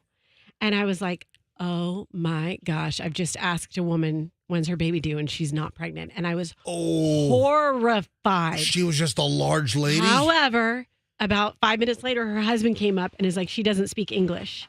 So she was pregnant, but just that 5 minutes of sitting in horror, thinking that I had insulted a woman for her body and said she looked pregnant, I will never, ever, ever make that mistake. Even if someone is 9 months pregnant, I do not say anything unless they tell me. So even watching Rihanna last night, I'm just like skewed to not even. I was like, oh, she looks great. And then I did like Google, when did she have her baby? Because she still looks like she's carrying a little bit of extra weight. We were up in Connecticut Friday night and all day Saturday, and we left yesterday morning. We had a 7:18 flight out of Bradley International, BDL, Windsor Locks, Hartford area. So we went to see Julian over the weekend quickly, and we came back to be home in plenty of time. So speaking of not speaking English, you want to hear something? Hey, Fester, come here. The lady in front of us at the airport, we're boarding. We're in boarding group C, and there's a lady in front of us that doesn't speak English. Guess what? What? She wasn't on the Tampa flight. She was on the Fort Lauderdale flight. Oh, no. The Fort Lauderdale flight left like 45 minutes earlier. Oh, man. Yeah, got it. And she spoke like no English whatsoever. No. I mean, but can't you look at your ticket and tell that TAMPA is what's on the gate screen and you don't have Tampa, you're going to Fort Lauderdale? It probably was an honest mistake. Listen, if I'm going to Mexico City, I'm not getting on a plane to Puerto Vallarta. I can read that, The other side of the coin is you're going to the same state. How far away could you be? Well, pretty darn far. About a 5-hour drive, as a matter of fact. 4-hour drive, whatever the hell it is. Yeah, so lady in front of us yesterday in Hartford, wrong. Also, the wind was nasty yesterday. It was nasty here too, but like in a fun way. But in Hartford, it's probably worse. No, I'm talking about here when we were landing. Yeah. Our plane was, you were just talking about Hartford. So I'm talking about landing here. The wind was nasty. Yeah. Our plane was like blown all over the place. Our plane was bad too. People were screaming on my flight. When did you come in? I came in the day before and it was windy as hell. It was gusty like around 5 o'clock on Saturday. It was like all the way through bumpiest Sunday. plane ride I've ever been on. We went wheels down, 10:30, 10:45 yesterday. And as soon as we came down about 3,000 feet, we're flying over like Anderson Road. We're flying down, over Carrollwood, and the wind was just shaking the whole plane around. And then once we went wheels down at the airport at Tampa International, we had a crosswind that like shoved the plane all the way to the left, and people were getting thrown. People were like, ah! And there were like some first-time flyers a couple of rows back. Oh God, they were every single bump. They were going, oh my God. I'm like, I turned around and said, yep, we're gonna die. This is it. No, I didn't. You may want to call somebody. All right, let's go to the phones on Rihanna. Now Or Rihanna. What? Or Rihanna. Whatever. So I said to Michelle, she's pregnant. Because when she popped out, I'm like, that's not residual baby bump from last It's too tight. It was too tight. But also, Roxanne, can we do the math here? Uh-huh. So she gave birth in May. So June, July, August. How far along is she? What would you guess? 5-6 months? I think she looked like she could be maybe 4 or 5 months. And how did it not come out earlier? Why was it kept a secret? Nobody knew. Wait a minute. But you could tell she had a baby bump. She clearly is pregnant. What was she wearing during the press conferences she did up to the Super Bowl that nobody put together that she was pregnant? I have no idea. How did it not leak out that Rihanna, her first appearance in 7 years, this is her first live concert appearance in 7 years, how did it not come out that she was pregnant? Okay, so it's speculated that she's 3 to 4 months pregnant. But they confirmed it. Her publicist confirmed after the Super Bowl performance, it was confirmed that she is pregnant. Right. What I'm saying is the length, the gestation. You got to wait for the first 3 months. Right. You have to wait for the first 3 months. You can't tell anyone then. So, and she probably just is starting to pop. Who's her husband? What's his name? Rocky. A$AP Rocky? A$AP Rocky. Yeah. Okay, I'm being serious when I ask you this. No, you're not. Do you think she planned all of those people in white to look like dancing sperm because she's pregnant? All right, Froggy. No, I'm just serious. Maybe that's what it reminded me of. Dude, terrible. You know what? It's funny you said that because my wife made a menstrual joke with Rihanna walking around in all red and all white around her. She goes, "This looks like a." That is too far. That is awful. What a that is terrible. Your reproductive theme. Your wife said this? I didn't pick the red and white outfits, okay? Oh, my God. That is awful. What is wrong with you? Why'd you say that? Like a Midol?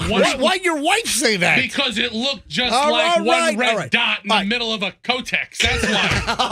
I just dumped that. Oh, shut up. I just dumped that. You just wasted a dump button. No, I didn't.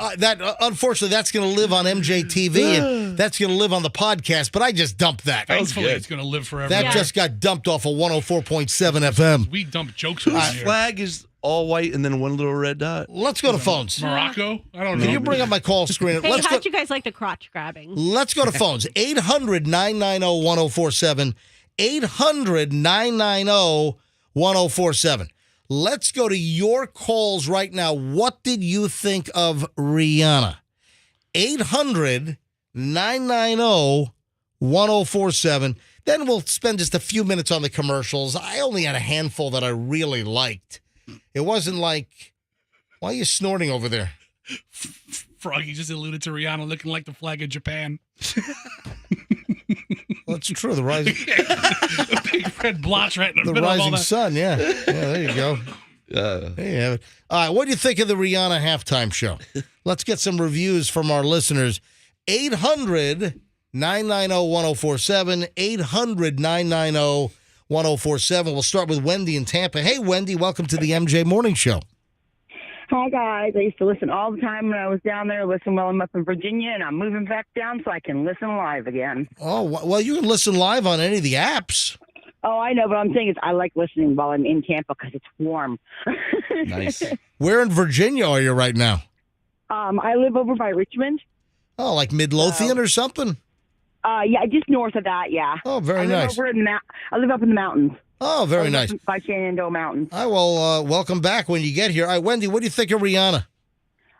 Well, like your wife, my cousin I was watching the show with, very first thing she said was, she's pregnant. And I'm like, I'm like, oh, she wouldn't be doing that. She's pregnant. Next thing you know, I'm looking. Well, up on those platforms, I mean, that was pretty elaborate. All those platforms suspended by cables.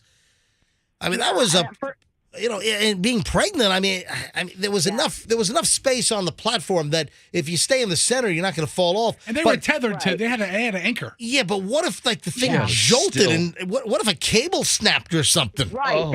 That was my thoughts. And my cousin's like, oh, she's anchored in there. And I'm like, that anchor around the stomach can't be doing much for her baby either. Right, but you knew instantly the minute you saw her, you're like, she's pregnant.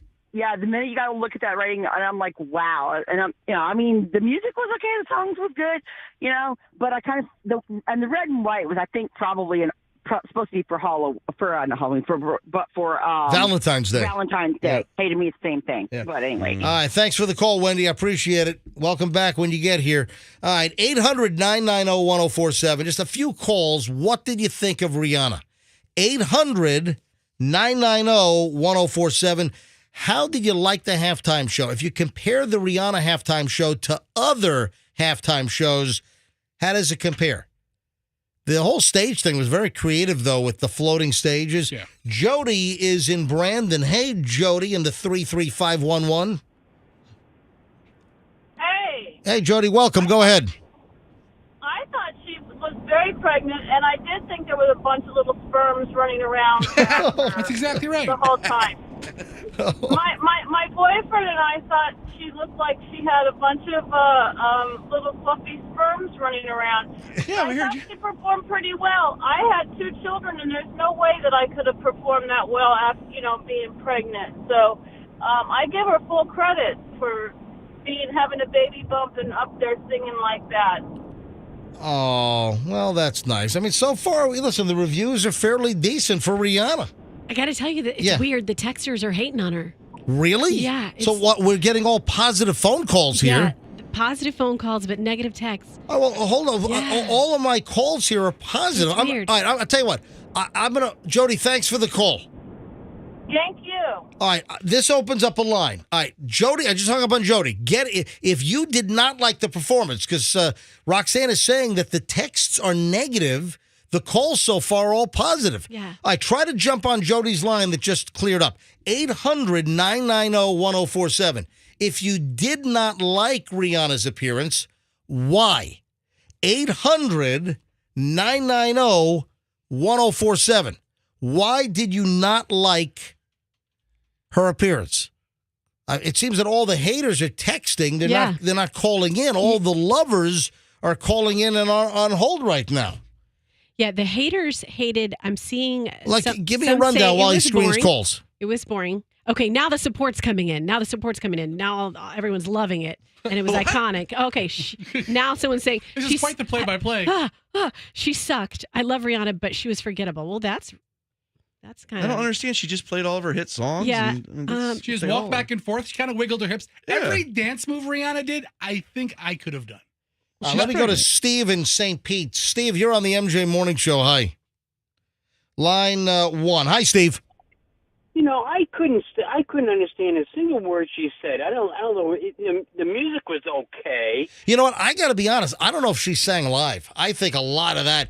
She was holding the microphone down. And her voice was still. Yeah, I think that whole thing was lip sync. I said that to Michelle as well. I don't think there was one live word sung during that halftime appearance.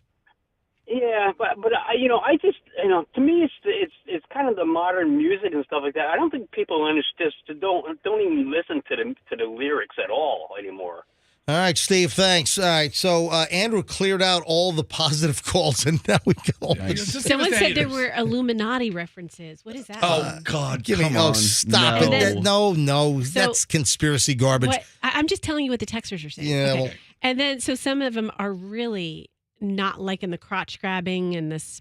I'm not going to. Yeah, there was some crotch grabbing. And I'm all for crotch grabbing. Well, I'm like all for let the women do what the boys do. So I see that happen. Yeah. But then when it's the Super Bowl, maybe you don't need to do that. Chris is in Tampa. Hey, Chris. Hey, how you doing this morning? Halftime show. What do you think? Horrible. Now, are you a Rihanna fan? I was watching. I do like Rihanna, and I like some of her rock and roll. Music, but it felt like I was watching a bunch of Oompa Loompas running around. Oh, that's true. Some people refer to them as those inflatables that you see on the side of the road if they're advertising taxes or something. Wait a minute, or there are a whole bunch of small Chinese spy balloons. That too. See, yes. Yeah. Yeah, like they were blowing up or something. But anyway, it was just boring. I thought it was boring. I thought the ramps, going up and down, that was kind of cool for the first 10 seconds. But other than that, better got old, man. Hey, Chris, thanks for the call. Let's grab Marina in Winter Haven. Hey, Marina, MJ Morning Show, you're up. Hi. I thought it was just underwhelming. I'm a Rihanna fan. I like her. I think for being pregnant, now that I know that she's pregnant, she had a great performance. I just think it was just a performance. It wasn't a halftime show. It wasn't a show. It wasn't like a spectacular is what you're saying. Right. So the fancy schmancy stages being suspended, you kind of got over that quickly, and that was like the only trick they had, really. Yeah, because the rest of it was flat. And all that just red and white was just one-noted. It just wasn't. Nah. All right, Marina, thanks for the call. Appreciate it. Let's grab Tina in Riverview. Hey, Tina, MJ Morning Show, Rihanna review. Good morning. Morning. So I think she looked beautiful. I think for being pregnant, she did all right. But when it comes down to it, like the beginning, it was not appropriate. And the end, she was singing about being a stripper. I don't really find that appropriate. All right. First of all, that's her catalog. That's her songs. Yeah. You kind of knew what she was going to sing before she got there. She wasn't going to sing Hallelujah. Something a little more appropriate for families, I guess. Yeah, the Wheels on the Bus is coming up next year. She doesn't do that song, Jesus loves the little children. That would have made her happy. Children of the world. That's what Tina wanted. She doesn't sing that? Tina has, that's her points. She wanted to. I know. Do Bible school songs. Yeah, Tina, that's what she sings. Old school stuff was amazing. I think she did great. All right. She played This Little Light of Mine. I'm gonna let it shine. Hey, Tina, these guys are a lot of fun. Did you know she was pregnant immediately? Oh, yeah. You could totally see the bump. Yeah. It was like a basketball in there. Thank you, Tina. All right, one more call, then we're going to move on. A couple of commercials. I'm just going to ask around the room what your favorite commercial was. I'm not going to dwell on the commercials. I only have a handful of ones that I kind of liked. Zach is in Spring Hill. Zach, final say here. on Rihanna, and these are the negative calls because we had a whole bunch of positives. I think if we went if we kept tally, I think we'd probably have more positives than negatives. Zach, go ahead. Yeah, I didn't like it. I thought it was way off, and like the lip singing was horrible. Yeah, like I said, I don't think she actually sang one word live. I think it was all lips synced. So. No, I completely agree. And I was with my friend's girlfriend. She's like, "Oh, it's so great." It was horrible. Thank you, Zach. Appreciate it. So there we go. That does the Rihanna halftime show. First time she performed live in 7 years. Just goes to show you, Super Bowl, that stage, it's like, oh, you're going to get ripped even if you do everything you're supposed to do. That's not true because last year was all the rappers, right? That was an awesome show. That was awesome. Then the year before that was The Weeknd here in Tampa. That was an awesome show. No, there were a lot of people that did not like that show. Then there was J-Lo and Shakira a couple years before that. That was a show. Here's just Rihanna walking back and forth between the spermatozoas. and that was it. It was a performance, but it wasn't a show. Roxanne, what was your favorite commercial? You know what? My favorite commercial was the one that we previewed last Friday, and I that really annoys me when you already get a sneak peek of him. The John Travolta one was my favorite. That was your favorite one. Do we have that still on the board? The John Travolta spot? Where's that? Is it on here? Summer Lovin'. Yeah, where is it? Is it on the main page? Summer Nights. Yeah, where is it? I don't see it on Was it the T-Mobile commercial? Yeah, hang on a minute. Oh, here it is. I got it. Yeah, we previewed this last week. I got it. And I did like it. This came late in the game. It was like, was it late third quarter? Yeah, it was late. Home internet, what a pain in the... Hey, neighbor! Try T-Mobile, it sets up so fast. It's like Wi-Fi that runs on 5G. Home internet from T-Mobile? Wait till you see. Tell me more, tell me more. One cord's all that you need. Tell me more, tell me more. Don't you worry about speed. I can't believe it. It's just $50. Did you see that the cable truck was leaving and it said Specfinity for Spectrum and Infinity? T-Mobile home internet seems too good to Yeah, they're pimping 5G internet for your home over, cellular. That's what T-Mobile can. Come on, hit that high note. Tell me more. Tell me more. T-Mobile little signature there. Where was Kanicki's corpse? Was it in the video? So Roxanne, you like that? Yeah. I like that as well. I also liked Ben Stiller, the Pepsi commercial. But there's a little backstory there. I've never interacted with him, but I've heard that he is a real piece of work. He's a real treat in real life. Like he's well, hold on. Nice. A piece of work like a great guy? No, come on, you're holding back. What have you really heard about Ben Stiller? That he's just rude and he's a dick. Oh, jeez. What? Okay. I'm sorry. That's his The brother, kids are at school Richard. now. Is he really? That's what I heard. I would think... I haven't experienced it, so I don't like to say that, but that's kind of his reputation. And so I watched that commercial knowing that, and I almost think it's a nod to him being that way. Like he knows it, and it look, this is all acting. I mean, you had the Zoolander part of it too, but which is funny. But I think it's him saying, "Yeah, I'm an actor. You might see me and think I'm funny comedian on stage, but yeah, I'm a jerk in real life." That's what I. You've heard that he really is a D-ick? Mm-hmm. Really? Festa, favorite commercial? The Binky dad from Kia. Oh man, I don't know if it quite made up for the fact that you can't even read the new Kia logo. Yeah, but still, Binky dad. Checking in. Yes. You remembered her favorite Binky, right? Binky. You forgot the Binky? I forgot the Binky. Tragic. Hashtag Binky Dad. This is a clever spot. You forgot the Binky. By the way, that was a 60-second commercial, so that would have been like, what, $14 million? A lot of Kias. Yeah. Our top story. A father has forgotten the Binky, but he's capturing hearts. Anyway, that goes on for 60 seconds. Froggy, you were. Yeah, I like the one when they were dude, you were in the urgent care. And they were selling the thing, and then the guy did something funny. That was my favorite. Froggy was in the urgent care in Carrollwood. Where were you? Which one? Sheldon. TGH Fast Track Urgent Care. Froggy was dealing with kidney stones last night during the Super Bowl. I'm sorry, man. The best time to ever go during the Super Bowl.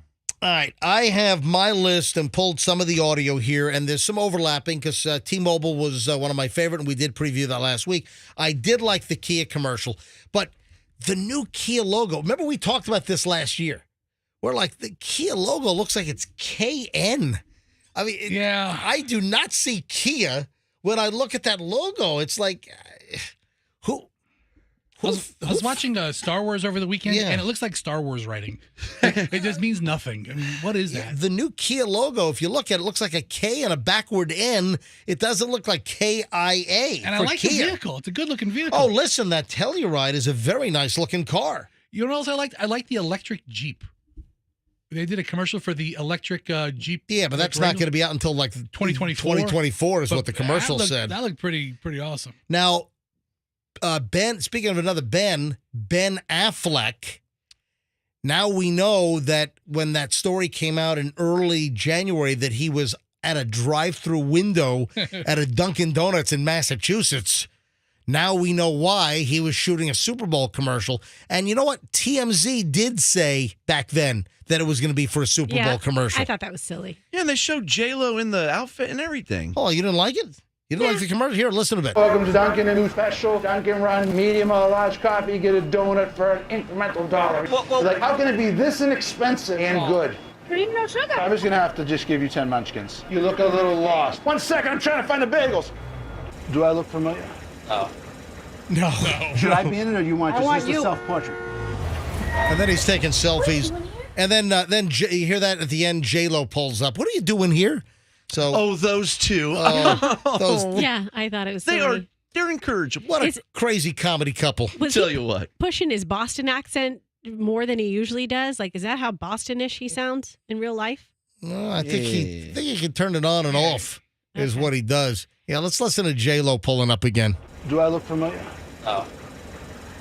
Should I be in it, or do you want just a self-portrait? Here comes J-Lo. What are you doing here? Ask me if I'm Is this what you do when you say you're going to work all day? I gotta go, guys. Grab me a glazed. So there you go, a little Dunkin' commercial. And that was shot back, January 10th or 11th.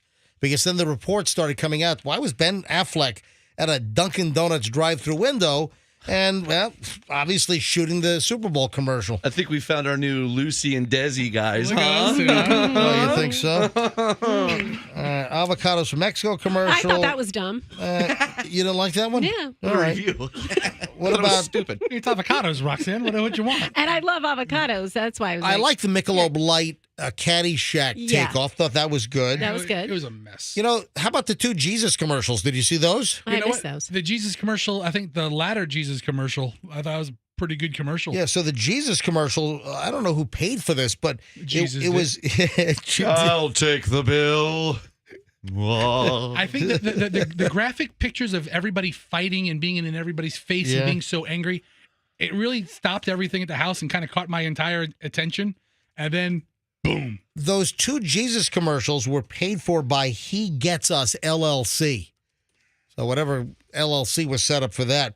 What do you think about the Rakuten commercial with Alicia Silverstone reprising Clueless? You like that? Yeah, I like that. And I thought she looked great. I'm not going to mention who, but someone was like, "Oh, you can tell she's had a lot of work done." I actually thought she looked like her same self from that movie. Clueless about shopping. Like when I heard I could save by getting cash back with Rakuten, I was like, as if. Then I was like, why didn't I do this sooner? You can get cash back on all the fashion. So there you go, a little Rakuten Rolling commercial. with my homies. Yeah. I like that one. I like the Downey commercial with Danny McBride.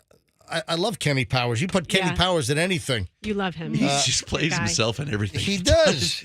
What about the Hellman's commercial with John Hamm and Brie Larson, the ham and cheese thing? I don't know who Brie Larson is. Well, so her name is a cheese. Get that joke. Yeah. Brie Larson. I don't know who she is. She's in that room where she's in the room. She's the room where she's locked in the guy's room. I have no idea what the room is. Why didn't they use that really good actress Susan Cheddar? Hold on, you never saw the movie Room? I had no idea who that person was. How old are your kids? I don't know, 10? 11? Yeah, make it a family night. 11 and 6. Make it a family night. Yeah, it's perfect for them. Yeah. So this weekend, tell them it's family movie night. We're going to watch Room. They're going to love it. I have no idea who Brie Larson is. I don't think I've seen anything she's ever Watch done. Room. It's rated G. Okay. Yeah, watch Room. The kids are going to love it. John? Bree, any idea why we are in a fridge? Well, I'm Bree. Yeah, I'm John. I know, but you're John who? John Ham. So we're Bree and... Bree and Ham. See? I thought it was cute. A big Italian guy comes in. Hey, I'm Tony Baloney. Hey. I like the Pringles hands where everyone's hands were stuck in the Pringles. That was pretty good. Must have been high when they Don't worry. It happens to the best of us. See? It does? It happens to surgeons, judges. Overruled. Airport ground crew. Game show. All these professions with like the Pringles can stuck on their hands. If that really wanted to be funny, when Grandpa stood up, he should have had one on his junk. That's what I was waiting for. That was the punchline. Because he didn't have Pringles on his hands. Right. He's just talking to the grandson. Grandpa could have stood up with us like some Seems to be a new variant going around. some He stands sour up. cream and cheddar just right there on his junk. I like the Doritos triangle commercial. Did anyone like that? With Elton John? Yeah. Hated it. No, you It's didn't. not right. Nah, I need to try something. Yeah. With Jack Harlow. I don't like Jack Harlow. I love him. Yeah, it's the triangle. I like him. Look at that.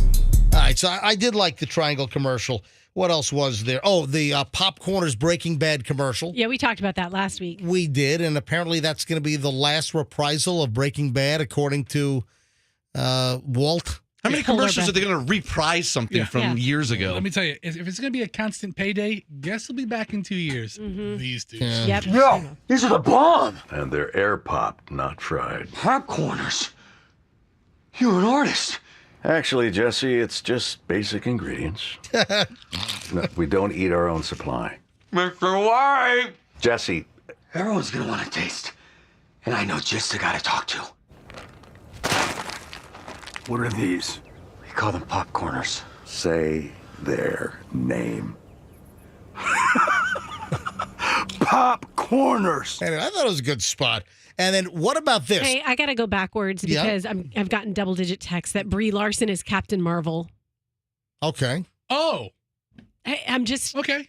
And letting you know. and she's Can't stuck believe in you guys don't realize and that Brie she's- Larson. Yes. I don't like those movies. Yeah, I mean, Me okay. neither. I avoid the superhero genre. They're too loud. They're too CGI.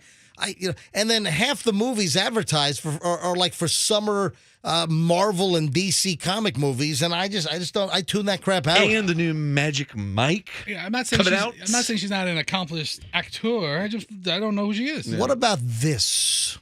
Sound familiar?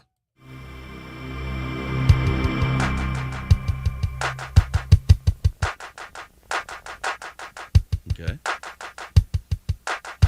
You never heard this? Yeah. It's like a T-Mobile or what is it? It's a what is this? A cell phone? Sounds like European electro rock. This is the Cisco on hold music. This was used like whenever a big company put you on hold back like in the 1990s and early 2000s. This was the hold music. That's what I was thinking. Phones. Dope. But Bud Light made a commercial out of the Cisco hold music last night. You didn't recognize that? How many people would? Yeah, how many times I've been on hold? What do you mean? I've been put on hold for an hour listening to that crap. Funky beat. That's on hold music. A couple people got freaked out with the Tubi commercial.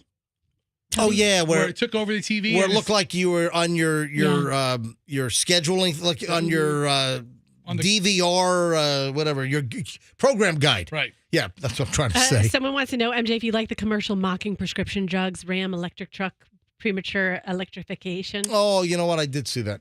It was okay. So, I mean, These are a hoot. Those are the spots that have kind of stood out for me. I don't even know what Oh, did we look at the USA Today Adometer yet? Yeah, go look at the Adometer. What was number one? Is it me or the commercials not as big of a deal as they used to be?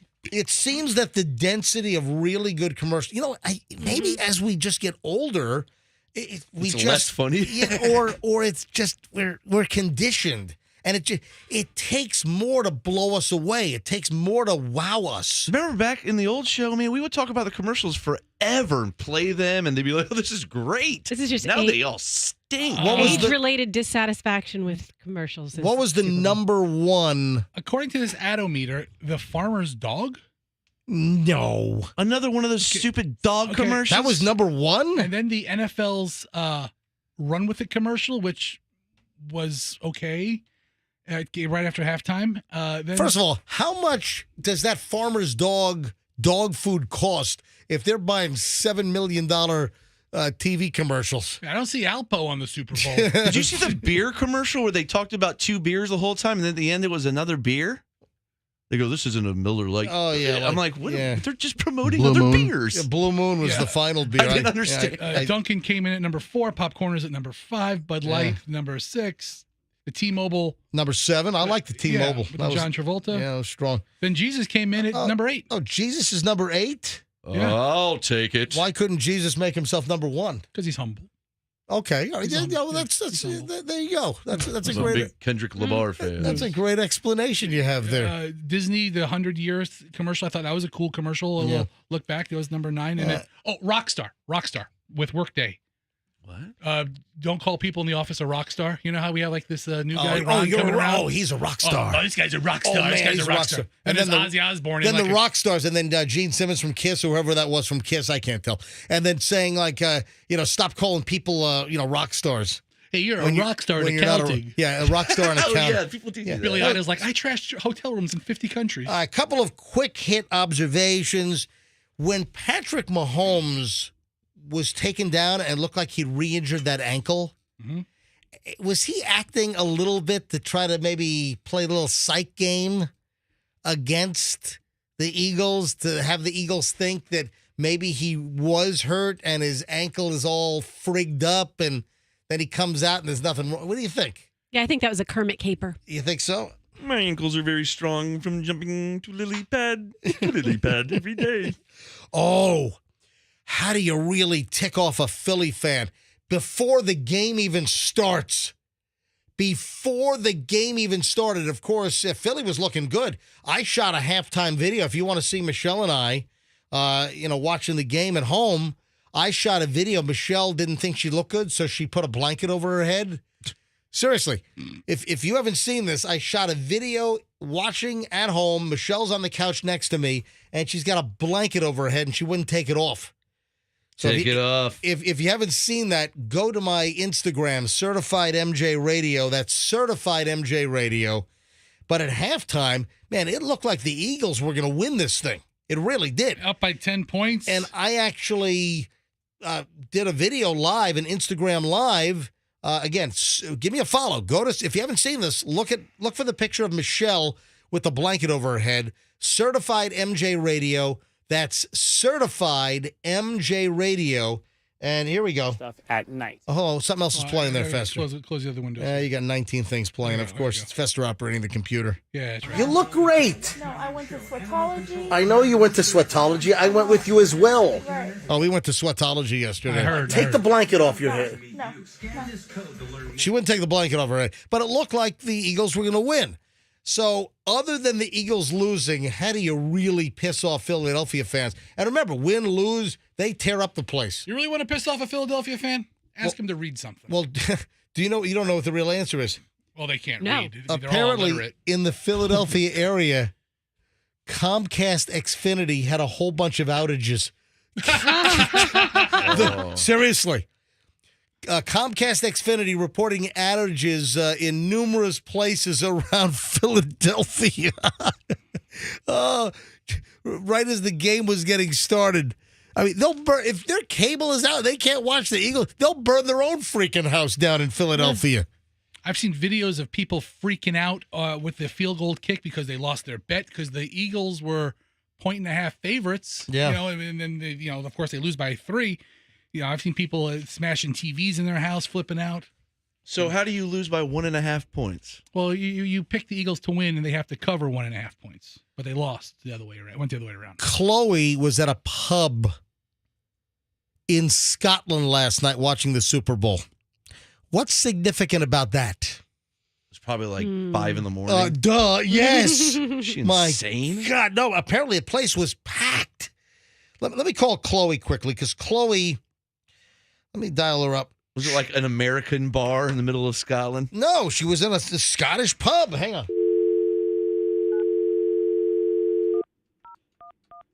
447-947. Do they have USA bars there? Like we have like Irish bars we have here? British pubs here. British They have, pubs. Calling Bud Light.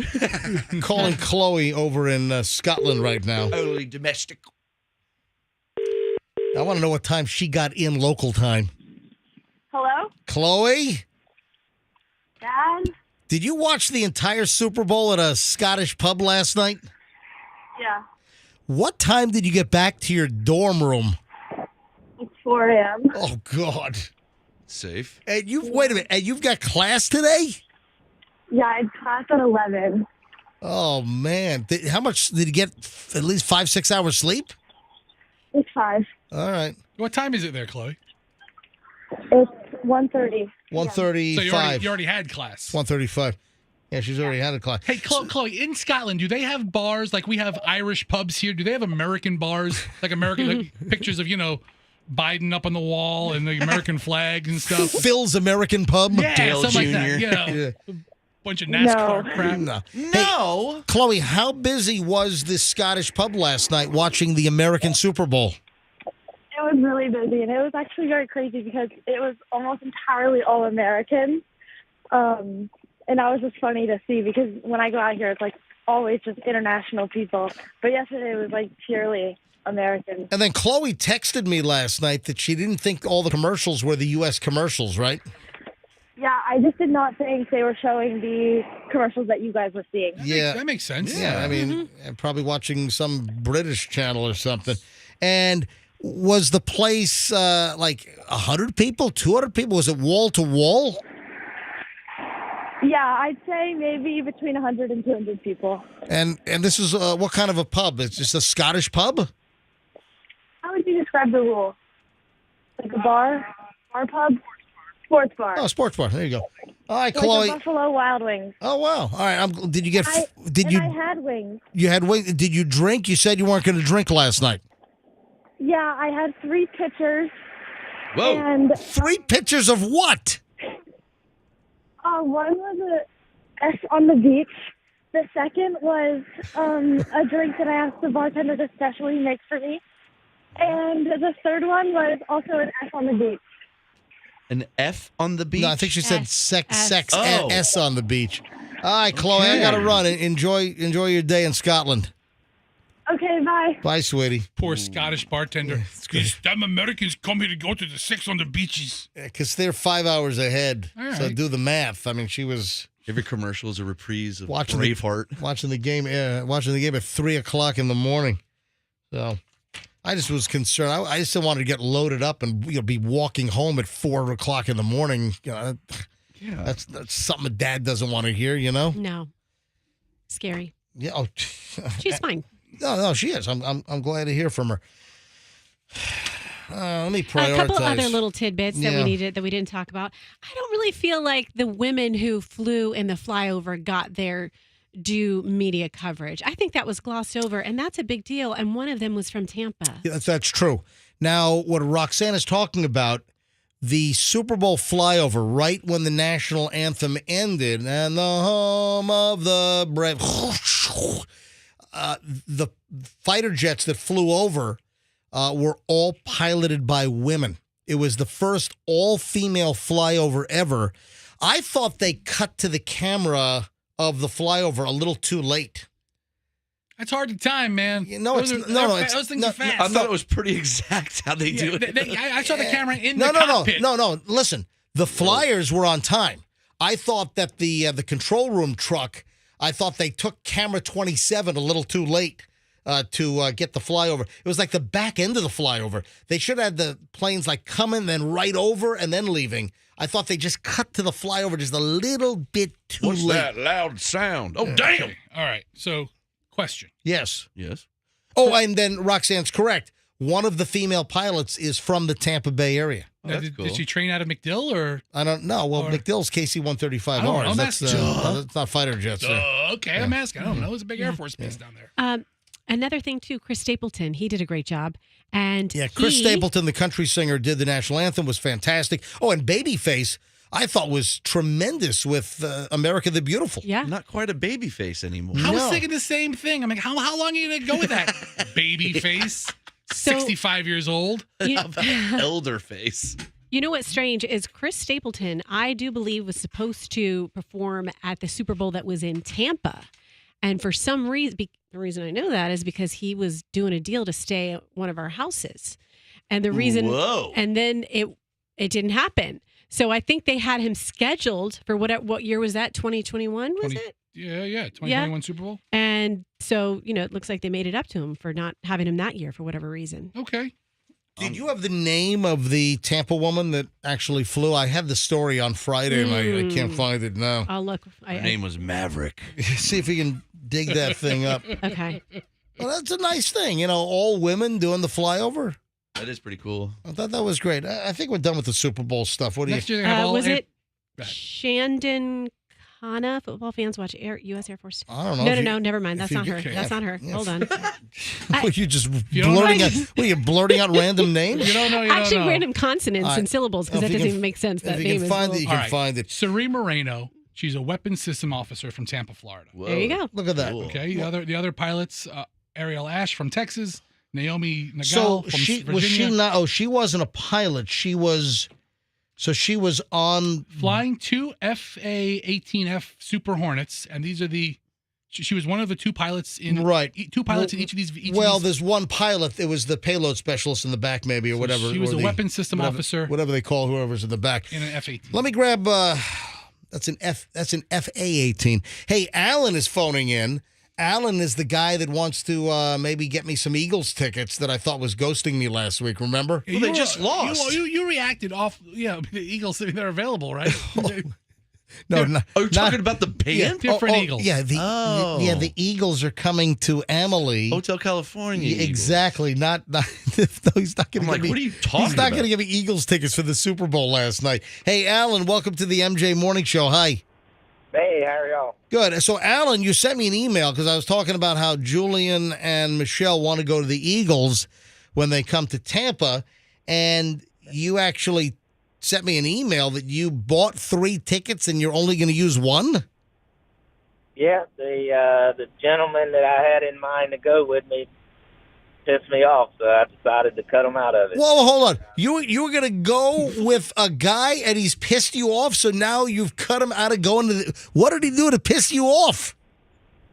Just made me mad. Okie dokie. You don't want to make this guy mad. Now, your seats are pretty good. You have section 116. Now, how much do I have to pay for each ticket? It's up to you. Well, hold on. Let's start. I got 500 each in them. Whoa. Hold on a minute. There's $500 in each ticket? Yeah, with all the fees and the parking. Does it come with a meet and greet? What the? Whoa. What's the face value on the ticket? They were $439. Okay. I'm sorry. I'm not paying $1,000. Well, let's start negotiating. MJ, hold on. The best you can hope for is to pay face value plus fees. Hang on a minute. I'm not saying this to Alan. I think Alan just to offer to get me the tickets is very nice, but concert prices are out of freaking control. Concert ticket prices are nuts, and I'm sorry. For a couple of hour concert, it is not worth. And this is section 116. These aren't even floor seats, like 3 rows back. These are section 116 on the side. They're decent side tickets. But $500. So if I want to send Michelle and Chloe $1,000 for the Eagles, Well, I mean, that's not what I'm. they ought to get a discount to me because Glenn Fry's no longer there. He's been out for a while. Yeah. Like, he's missed the last couple of years of concerts. Wow. I went up to Minneapolis and saw him a year and a half ago. Alan, I thought the tickets were going to be like, for the side seats, maybe $180 or something. Alan, let's take it easy with this, okay? Let's start at $50 a ticket. Alan, listen. I'm not going to pay $500 a ticket. I'm sorry. There's no concert that's worth. Like I said, the concert ticket prices are out of control. When did this start? When did the prices get absolutely insane? What band were we talking about last week, MJ? You said tickets were like $700. Was it like Tears for Fears or Duran Duran or something like that? I can't remember which one. Yeah, but and also keep in mind that Springsteen, the Springsteen who was just here, Springsteen tickets out of control. And in fact, one of Springsteen fan magazine's that was covering Springsteen. One of the Springsteen I'll get my words together. One of the Springsteen fan magazines they shut down to protest the high ticket prices. But I'm the working man's musician. Yeah, working man's musician, $1,000 seats. Yeah. What about if I just offered them to you? Well, listen, hold on. No, but, all right. Well, I wouldn't want you to just give me $1,000 worth of tickets for free. Yes, I Why would. No, but listen, I would feel bad about you paying $1,000 for tickets and just giving it to me. Did you just say you'll just offer them to me? Yep. I mean, he's going with your wife. Oh, my so, God. yeah. Well, I didn't know who in the family was going. Yeah, it's going to be Michelle. I won't be there. It'll be Michelle, my wife, and Julie, and my son. That's fine. It's like instant family. Just add Alan. Hold on. So, Alan, you want to give me $1,000 worth of tickets? Hey, you don't remember me calling in about the money in the safe, do you? Remind us, Alan. Y'all had had people call in how much money they. Oh, is that the mystery safe years ago? No, it was a couple months ago. You were trying to find people that had a lot of cash in their safe. Oh, okay, I I remember those. I remember that. Were you the guy that kept like $600,000 in your house? It wasn't quite that much. Well, I guess he can afford to give me $1,000 worth of Eagles tickets. Alan, a very, very generous offer. I'll take it. No. Let me talk to Michelle about that, all right? Okay. Alan, I have your phone number, and I'll call you back, but I think it's a very generous offer to offer me free Eagles tickets. Yes, sir. All right, buddy. Thanks, man. All right. You got it. All right. Yeah, he's just gonna hang out with Alan all Holy night. crap, that's a pretty generous offer from a listener. But seriously, are things going to break at some point? No. People keep As paying far the- as people keep paying it, they're not going to break. People need to stop paying these ridiculously high concert ticket prices. They're not. That's Well, the thing. they need to stop because it's out of control. Okay, they're not. That's how it got to this price. Guess what? There's not going to be an empty seat at the Eagles. I realize that, but I'm not going to be. I'm not going to fork over $1,000 for 2 seats. But it looks like Alan wants to give me the damn things, which, hey, if he wants to do that, it's fine. Hey, I'm looking at my pile of stuff here. We've got so much crap. We have a 30-minute uninterrupted chunk next. This comes to an end now, the long hour and 20 minutes of the MJ Morning Show. And then we'll do another 30 minutes nonstop next, so don't move, including I got a couple of airplane stories, one that hits a little close to home here. And then, Roxanne, you're concerned about the fatty food story? Oh, yeah. Yeah. Britney Spears, is she suicidal? There's a concern. Also, gummy bears, are you supposed to put them up there? Up where? I'll tell you in a second. There are some gummy bears that I'll explain. A lot next on the MJ Morning Show here on Q105. First, though, guess what?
Heard this song during one of the Super Bowl ads last night. Do you remember which one it was by any chance? Which used Spandau Ballet's True?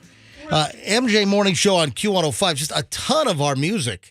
Safety Dance, Karma Chameleon was covered in a commercial. Just a ton of the Q105 playlist was featured. More of our music was featured in commercials than any other genre, which I think that says something about our format and what music Q105 plays. It's hot.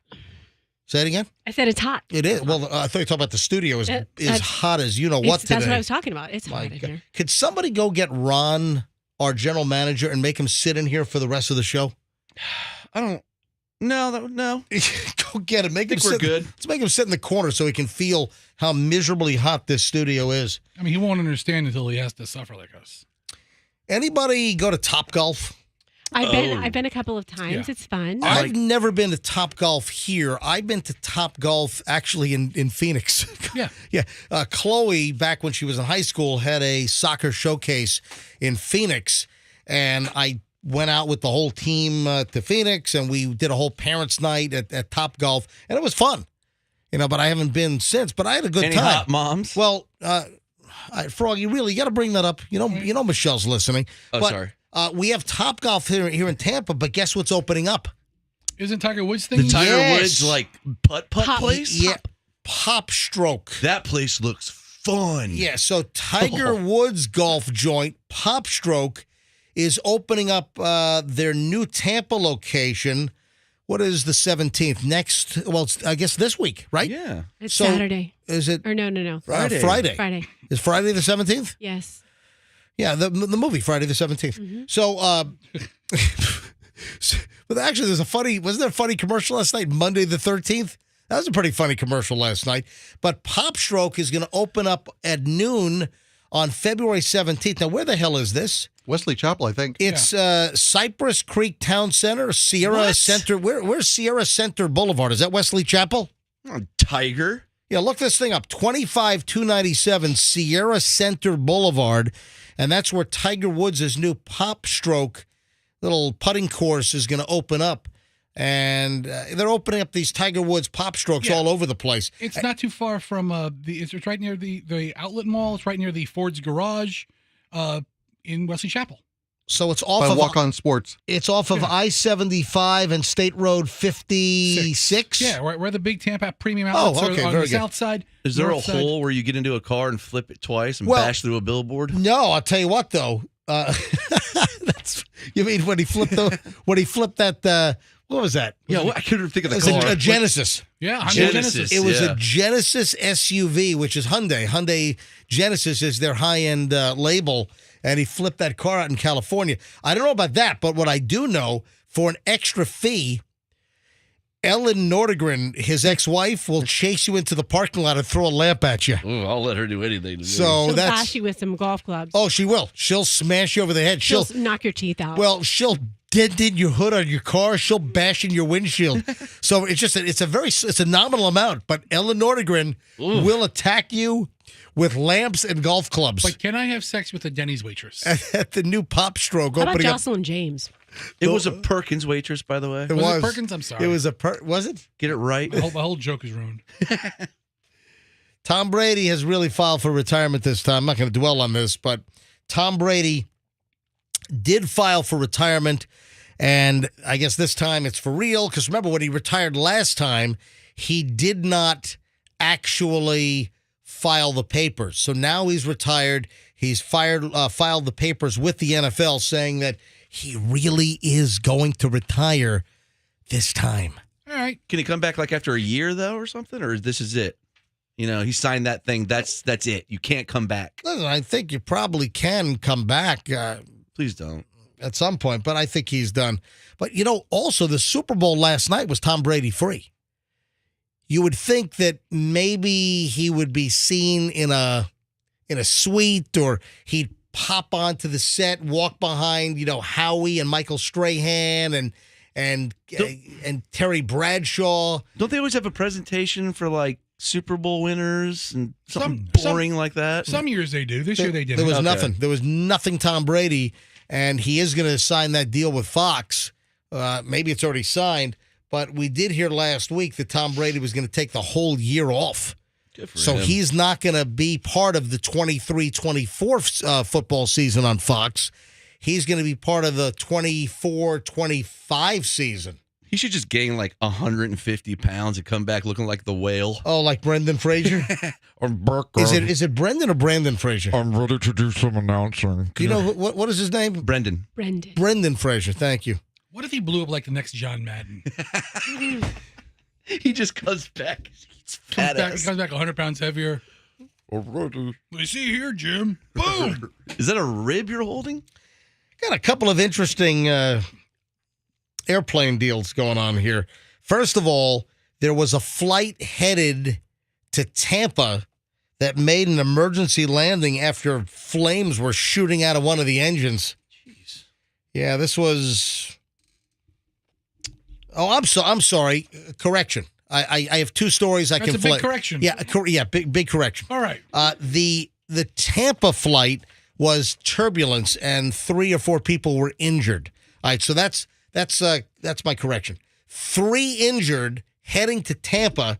It was a Newark flight from Newark to Tampa International. It happened late last week, Thursday night. 3 people had to be taken to the hospital. 2 customers, 1 flight attendant were injured. Others were injured, but didn't have to be taken away. Unexpected turbulence. And United said that 3 were taken to the hospital for evaluation upon landing in Tampa. You think they took them to St. Joe's or they go to Tampa International? What do you think? Tampa General. What did I say? Tampa International is the airport where they landed. Maybe they need to put a hospital at Tampa International General. Sure What do you think? Tampa General International. I'm sure they do have a medical room. TGI. Fridays. Yeah, it was United Flight 600, and it left Newark late, 8:15 p.m., landed in Tampa at 11:05, and hit some serious turbulence, and there were some people injured. That's why the captain always says, if you're in your seat, keep your seat buckled. Like we do up here on the flight deck, keep yourself buckled in case there's some unexpected turbulence. And, well, there was some unexpected turbulence. That's story number 1. Now, story number 2 is the flame shooting out of the engine. And where was that flight? That was from Edinburgh, Scotland to JFK. Now, why am I doing this story? Typically, I wouldn't mention this, but a Delta flight, Delta 209, turned around about 40 minutes into flight and made an emergency landing at a different airport in Scotland because flames were shooting out of the engine. That's not a good sign. No, it's not, especially when you've got a 7-hour transatlantic flight ahead. It'll be fine. Yeah.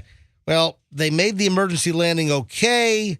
Video of the incident showed massive flames coming out of the engine. It was JFK-bound Delta 209, and they diverted to the Glasgow Prestwick Airport. You can even see like they did the loop-de-loop. Now, why would I mention this? Because typically I would not be mentioning a flight that made an emergency landing from Edinburgh, Scotland to JFK. Because your daughter's there and you take that flight. You are very much on track. Chloe takes this flight all the time. When she comes back and forth, she takes this exact flight. And we are going to visit Chloe in a couple of weeks in Scotland, and we're flying out of JFK, and we will be on Delta 209 as well. So the same flight that made the emergency landing, we're going to be on that flight coming back to the U.S. I think it's flight 208 over, and it's 209 back, landing right. It's nice and convenient. JFK right into Edinburgh.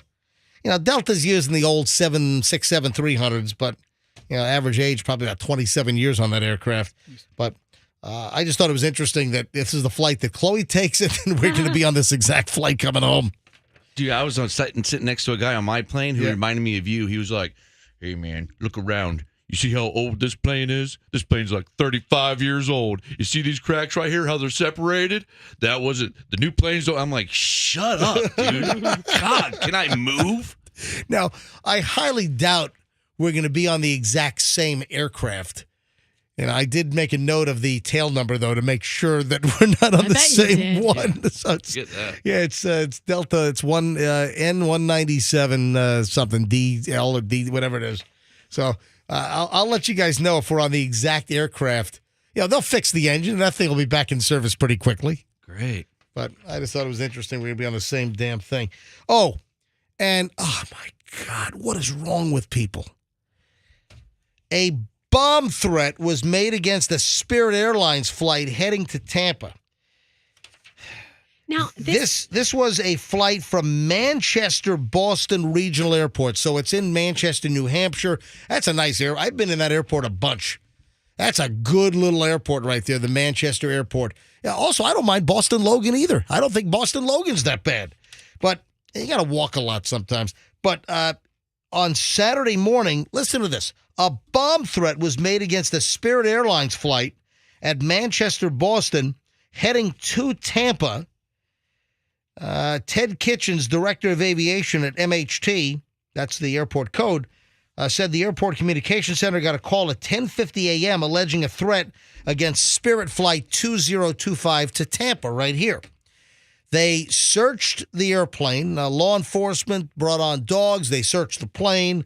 There's nothing. They took all the luggage off the plane.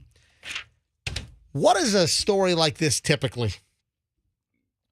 Somebody running late to a plane? You got it there, Pally. Really? Yeah, a lot of times, individuals that are running late, it seems that whenever there's been like a bomb threat against a plane, that not every time, but often enough, they track it down to a passenger that was running very late. They were going to miss the flight, so they thought if they called in a bomb threat, that the plane would be held and they'd be able to make their flight. Everything would be postponed for a couple of hours at least. And let me tell you right now, when any bomb threat is called in to an airport or to like the customer service line, they immediately look for any passenger that had not already checked in or a passenger that was running late. And that's how they catch a lot of them. Is, and this is the thing. People will call it a freaking bomb threat if they're running late. What kind of a schmuck on wheels do you have to be to call it a bomb threat because you're running late and you might miss your flight? You're the one person not on that plane. Yeah, you might miss a couple of years of your life because you might go to federal prison for calling it a bomb threat, you idiot. I don't get that. That's insane. Roxanne, you're miffed by the fatty story. You sent me a note here. Oh, geez. Now fat is good for you? Yeah. I mean, pick your side. You can't have it both ways. Yeah, but I don't think, did you read the whole story? You just grazed the headline. You just read the headline, right? I just grazed. Just moderation. Like she does with fat. Yes. So Roxanne sends me a story about fatty foods are now good for you. Well, you got to read the whole thing because what the story said was that a very fatty diet will get rid of your intestinal parasites. Yeah, I read that part. No, you didn't. Which is amazing because you would think a very fatty diet would only feed the parasites. No, right, or just clog everything up and keep them in there. No, Yeah. Scientists have a way of getting rid of worms. Ew. A high-fat diet allows the immune system to rid itself of parasites, which is a leading cause of sickness and death in the developing world. But typically, we had been warned about high-fat diets for arterial sclerosis, and don't high-fat diets screw with your liver or something? Cholesterol? Yeah. Yes. High-fat diets also clog your arteries. And But it's only good for, apparently, in this case, to get rid of parasites if you live in like Guatemala in or something? Chad. Oh, those Chad parasites. If you live in like Uganda. Yeah, the one part of the world where it's really hard to find really fatty meats everywhere. If you've got, listen, when I went to Africa, when I went on safari with Michelle, this was before kids, this is like 1998. We were told don't eat the meat because there could be all kinds of worms and parasites and yeah. So we didn't touch any meat. We were like totally vegetarian the entire time. We were warned by numerous people, do not eat any meat over in Africa. Yeah, I saw a couple of NBA players who went to Africa for for a charity, and they just brought Cliff Bars and lived off of those for the 2 weeks. Yeah. Because I was glad to get back to food. I ate Cliff Bars for 2 weeks. Yeah, like Mexico as well. You got to be careful with the water. You want bottled water. I love Mexican water and ice. I'll eat it. You know that there are billions of people today have intestinal parasites. It's estimated that 85% of the population may be infected right now with parasites. So I it feel might like be I have a few. bigger problem than you think. And so, just do like a fatty foods for like a week and flush them out. Dude, that salami sandwich I had over the weekend killed anything in me. Speaking of medical issues or whatever, I got to be honest. I don't think I'm prone to take any medical advice or buy any supplements from Kourtney Kardashian. I don't know about you guys. What is she pushing? They've got all the best information. Okay, that's Kim, not she Kourtney. sounds just like Kim. I think That's they all Kim. sound the same. We sound the same. I think they're all squeaky little annoying things. Yeah, all the Kardashians. Courtney's my favorite. She's the hottest by far. Kourtney Kardashian is selling vaginal gummies. Yep. Gummies from my bitch. Oh, stop that, Froggy. Knock it off. Dude, what is she doing? I'd eat them. Celebrity selling products is always a thing, but do you want to buy anything that's like supplement or medicinally related from a celebrity? No. And even more so from a Kardashian? Is it called Lemmy? Vaginal health is such an important part of a woman's overall well-being and not talked about enough, which is why we're so excited to launch this. Give your vagina the sweet treat it deserves and turn it into I'm not going to say that. This is part of their product description. I'm not making this up. Kourtney Kardashian is selling these gummy bears or whatever they are. The gummies? The video ad for Lemmy Purr. Lemmy Purr. L-E-M-M-E Purr, P-U-R-R. Yeah, purr Gummies includes Kardashian lying down while cats run in circles around her. Okay. And the ad ends with her eating a gummy. That was my question. Do you eat the gummy or do you take the gummy and It's like a suppository. I mean, Roxanne, you could have just let me stop with what I said and just ending. I think people. That's a medical term. We're talking about. I think people knew what I was talking about. I don't think you needed to. Well, I add think to that the sounds visual. better than like she's making it. She's personifying. Well, no, it's going to eat food. No, it's for the health of that part of the body. Which All right, listen. And eating a Khloe Kardashian gummy is going to help that part of the. I'm sorry, Sure. Kourtney Kardashian. I get these idiots all mixed up. So come on, really? Medication is taken orally. I Supplements are taken realize that, orally. but this is a gummy. It's not a medicine. But it's a probiotic type gummy. It's that kind of gummy. Try my new gumginas. So I'm confused. Yes. Do you eat it? I just like. Yes, that's what I said. Does your I vagina said eat you. it? I said you eat the gummy. I didn't know that you don't insert the gummy. Okay, MJ, All right? I was confused until I saw the video of her actually eating it because I thought that's why I thought was the No, deal she was. eats the gummy. Okay, so she eats this gummy that has probiotics to support vaginal health. Medical experts are saying don't listen to anything that the Kardashians say. Medical experts are already stepping forward to condemn the claims. A number of them saying there's nothing to back up any claims that eating her gummies will improve your vaginal health. All right?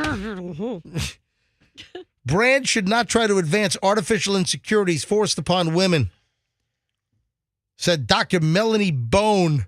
Yeah. I'm not making it up. I swear. The Thank doctor's name is Bone. Dr. Bone. Dr. Bone. Oh, man. They I'm sell all for anything. it. She don't eat meat, but she sure like the bone. Dun, dun, dun, dun, dun, dun, dun, dun, dun. Hurrah. Yeah. Well, good for her. She's probably cashing in with her gumginas. What flavor are they? It looks like there's a citrus flavor. I'm not even gonna guess. Don't even. Not even gonna guess. Don't even guess There's a a thing. pineapple flavor. It looks Don't like. everyone just quiet down. I'm not saying nothing. Another doctor, Dr. Anita Mitra. I'm giving legitimate. What's her last? Her name should be Hump.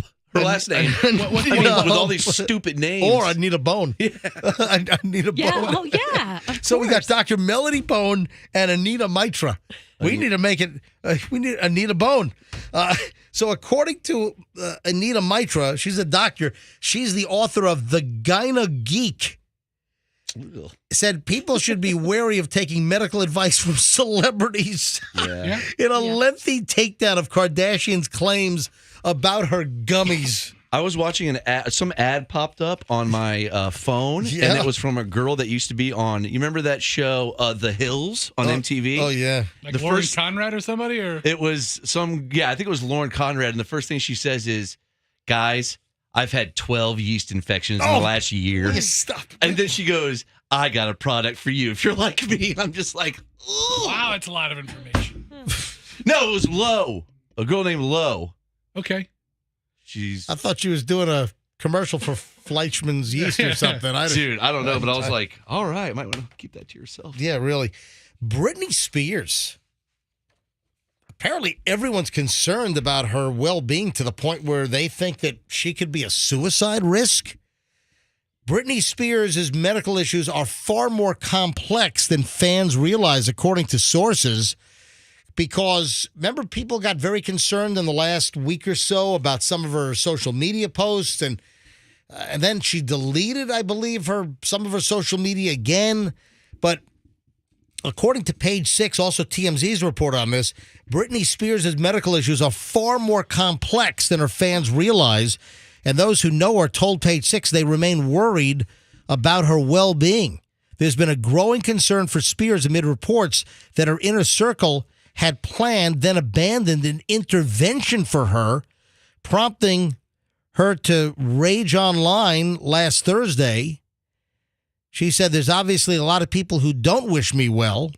No, I think there are a lot of people that just want to make sure that you don't do anything stupid to yourself. Yeah. Did you see the audio clip of her talking in her room and she's like, "Oh yeah, can you hand me that thing?" Like she sounds like almost nothing like she used to sound like. Can you dig it up? Yeah, I'll try to find All right, it. tell you what, we got to take a break anyway. We got a Okay. final chunk of the MJ Morning Show next. But I'm concerned about Britney Spears. I'm a Britney fan. I like Britney. And I don't want to, wake up one morning and, come on the air at 6 o'clock and we have news that Britney Spears has checked out. I don't want to do breaking news one morning, so I hope Britney gets whatever help she needs. We've seen her in social media. We've seen her interactions. There's clearly something that's off. There's something that's wrong. And I just wish that she would get stable and get the help that she needs, because I don't want anything to happen to Britney Spears, all right? I find that audio. We'll play it next. Okay. Final chunk of the MJ Morning Show here on Q105 is next. And, of course, full details on the wedding. We've got a wedding, folks. We're going to have a Valentine's Day wedding on the show tomorrow morning. 2 listeners are going to get married. This is impromptu. This just developed in the last week or so. And it's going to happen tomorrow morning. A live wedding, holy matrimony right here on the MJ Morning Show. A little after 8 o'clock tomorrow morning. We'll give you details and a whole lot more next here on the MJ Morning Show on Q105. If you get a hold of Steve...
like the remix on that? That's the special Super Bowl remix of REO Speedwagon.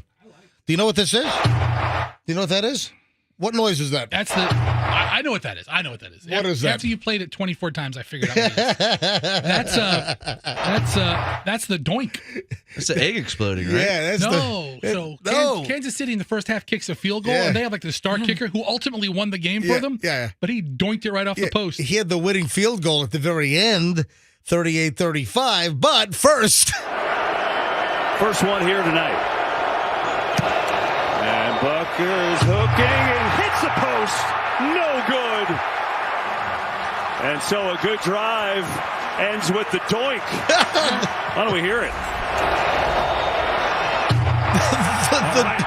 They should give you 15 points for doing that. The doink. You should get extra points for hitting that. If you call it ahead of time. Kind of like how The Price is Right, where when you spin the wheel, you get the $1. Right. And then if you spin it again, you get another $1. Or if you get like the greens on either side of the $1, you get extra money on the bonus spin. They should have a one field goal post right in the middle of the field goal post. If you hit that, you get 100 points, you win.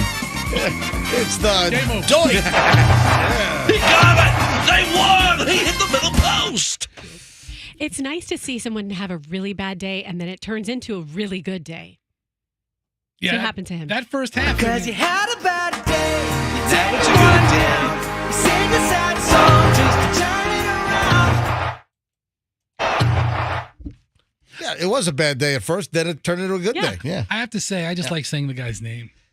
What's his name? Suck it? No. No. That's the Buccaneers. Oh, suck up. That's the Who Buccaneers. is it? What's his name? Butker. In relation to butt kiss? Dick? No. You got the MJ Morning Show here on Q105 and the final chunk of the program today. We found the Britney Spears drop, by the way. This is Britney Spears. And Froggy, I didn't see this. You saw this. What are we going to listen to here? Well, it was going on making the rounds on the internet. She was getting a tattoo in her bedroom, and she was talking and babbling. Wait, hold on.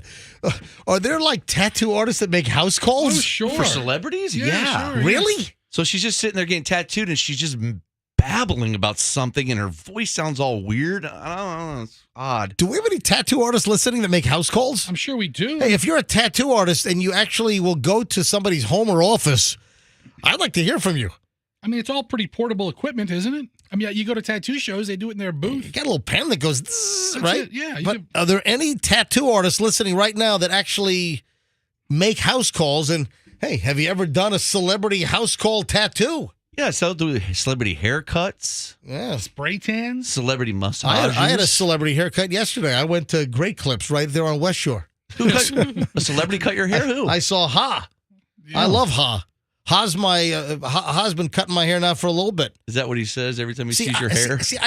No, Ha's a female. Oh, sorry. And she doesn't say Ha when she sees my hair. She says hello. Yeah. What do you think I was going to go over my head? No, but she in the video she's getting a tattoo in her bedroom and she's blabbing and she sounds very awkward and drugged up. All right, here it is. Tattoo time. Tattoo time. Tattoo time. One day I'll figure it out. Who knows? You're like, whoa, that was Look. Baby doll. It's cool. Down. Okay. Very cool.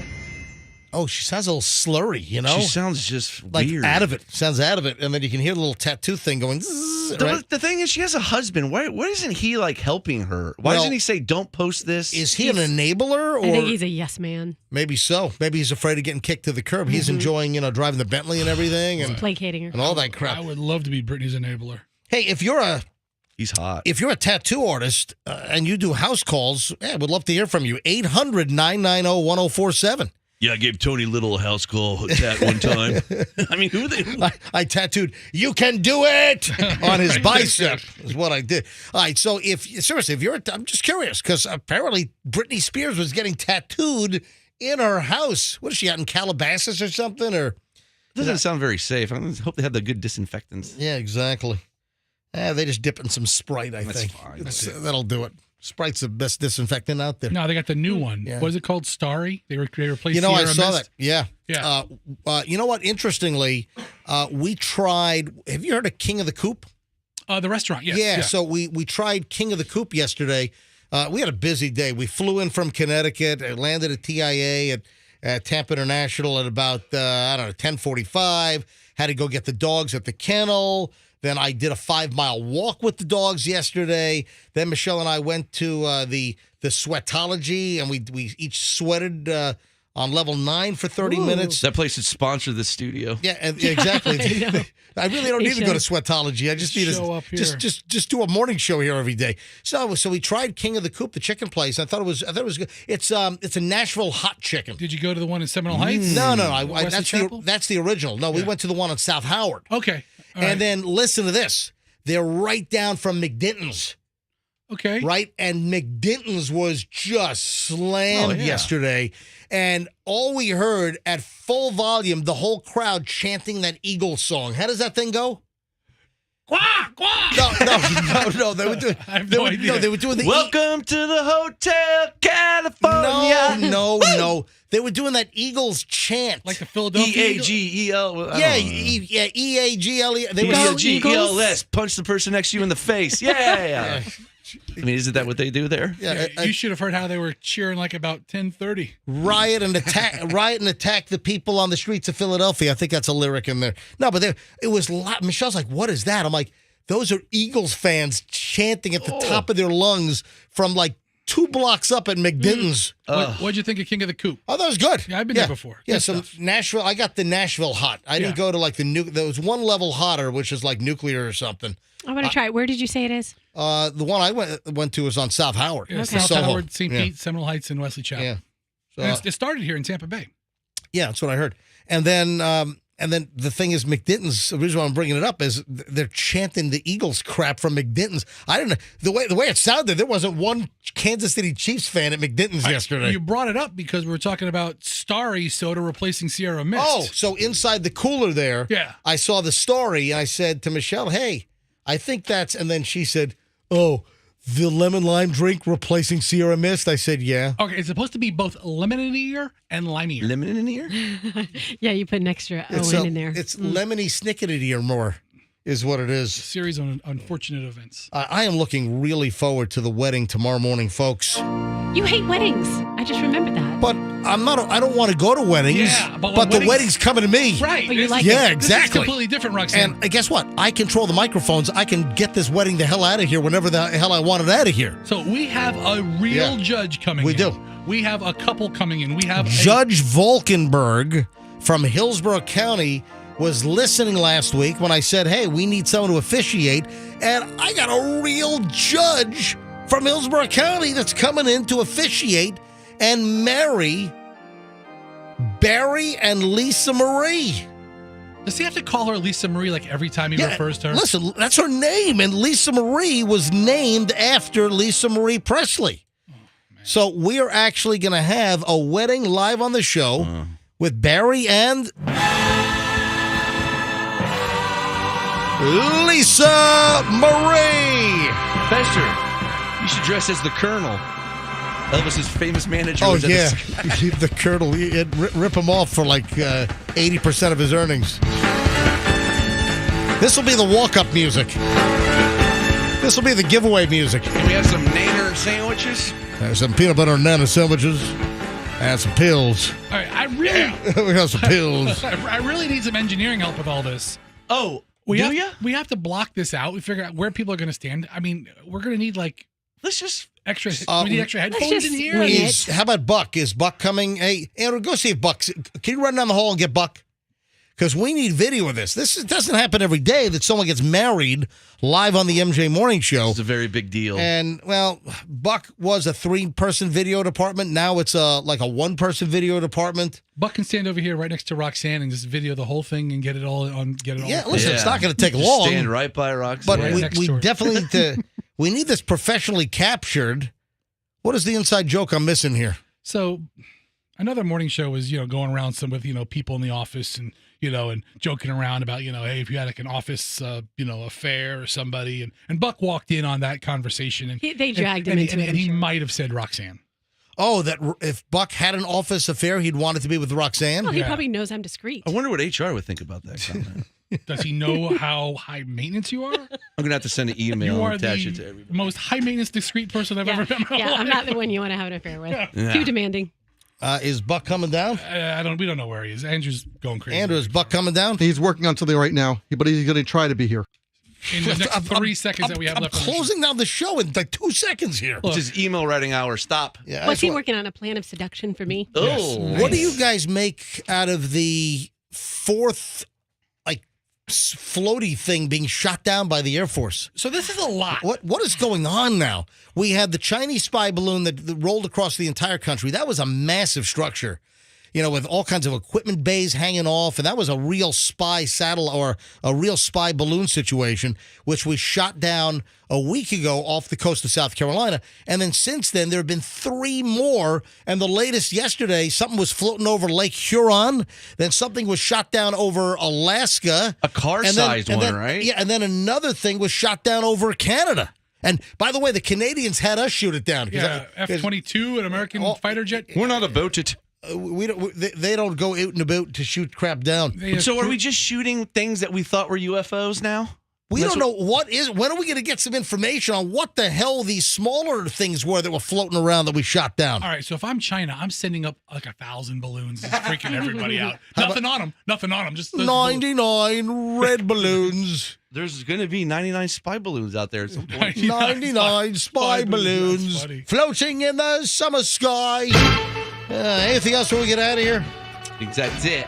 Just what's the attire? Like, how fancy is this thing tomorrow? I'm wearing a 3-piece tux. I'm wearing a T-shirt and my khaki shorts, man. That's my uniform, dude. Froggy's the best man. I'm wearing a top hat, Froggy's too. Best man. Roxanne's maid of honor.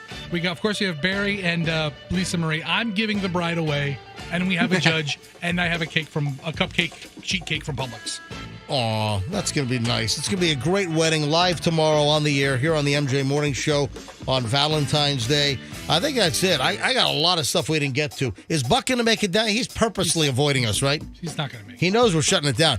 Is he gonna show up to video the wedding tomorrow? You're chief officer of that department. Yeah. Okay. I might need to make a call on that one. Make a call. Yeah, I might need to make a call. You know who we could use? Yeah. Shorty Shane's video guy is really good. Let me call Shorty Shane and see if Cash can come in. That guy's really good. He's the best. He's Shorty Shane's coming in anyway. Now, let's see. We'll work it out. Let's see if our video department can do it. Just Folks, try to help. We'll see you back here tomorrow for a live wedding on Valentine's Day during the MJ Morning Show on Q105. Is that it, guys? That is it. Website, all kinds of stuff every day at mjmorningshow.com. If you want to email me, you can email me privately at mj@mjmorningshow.com. And let's be careful out there.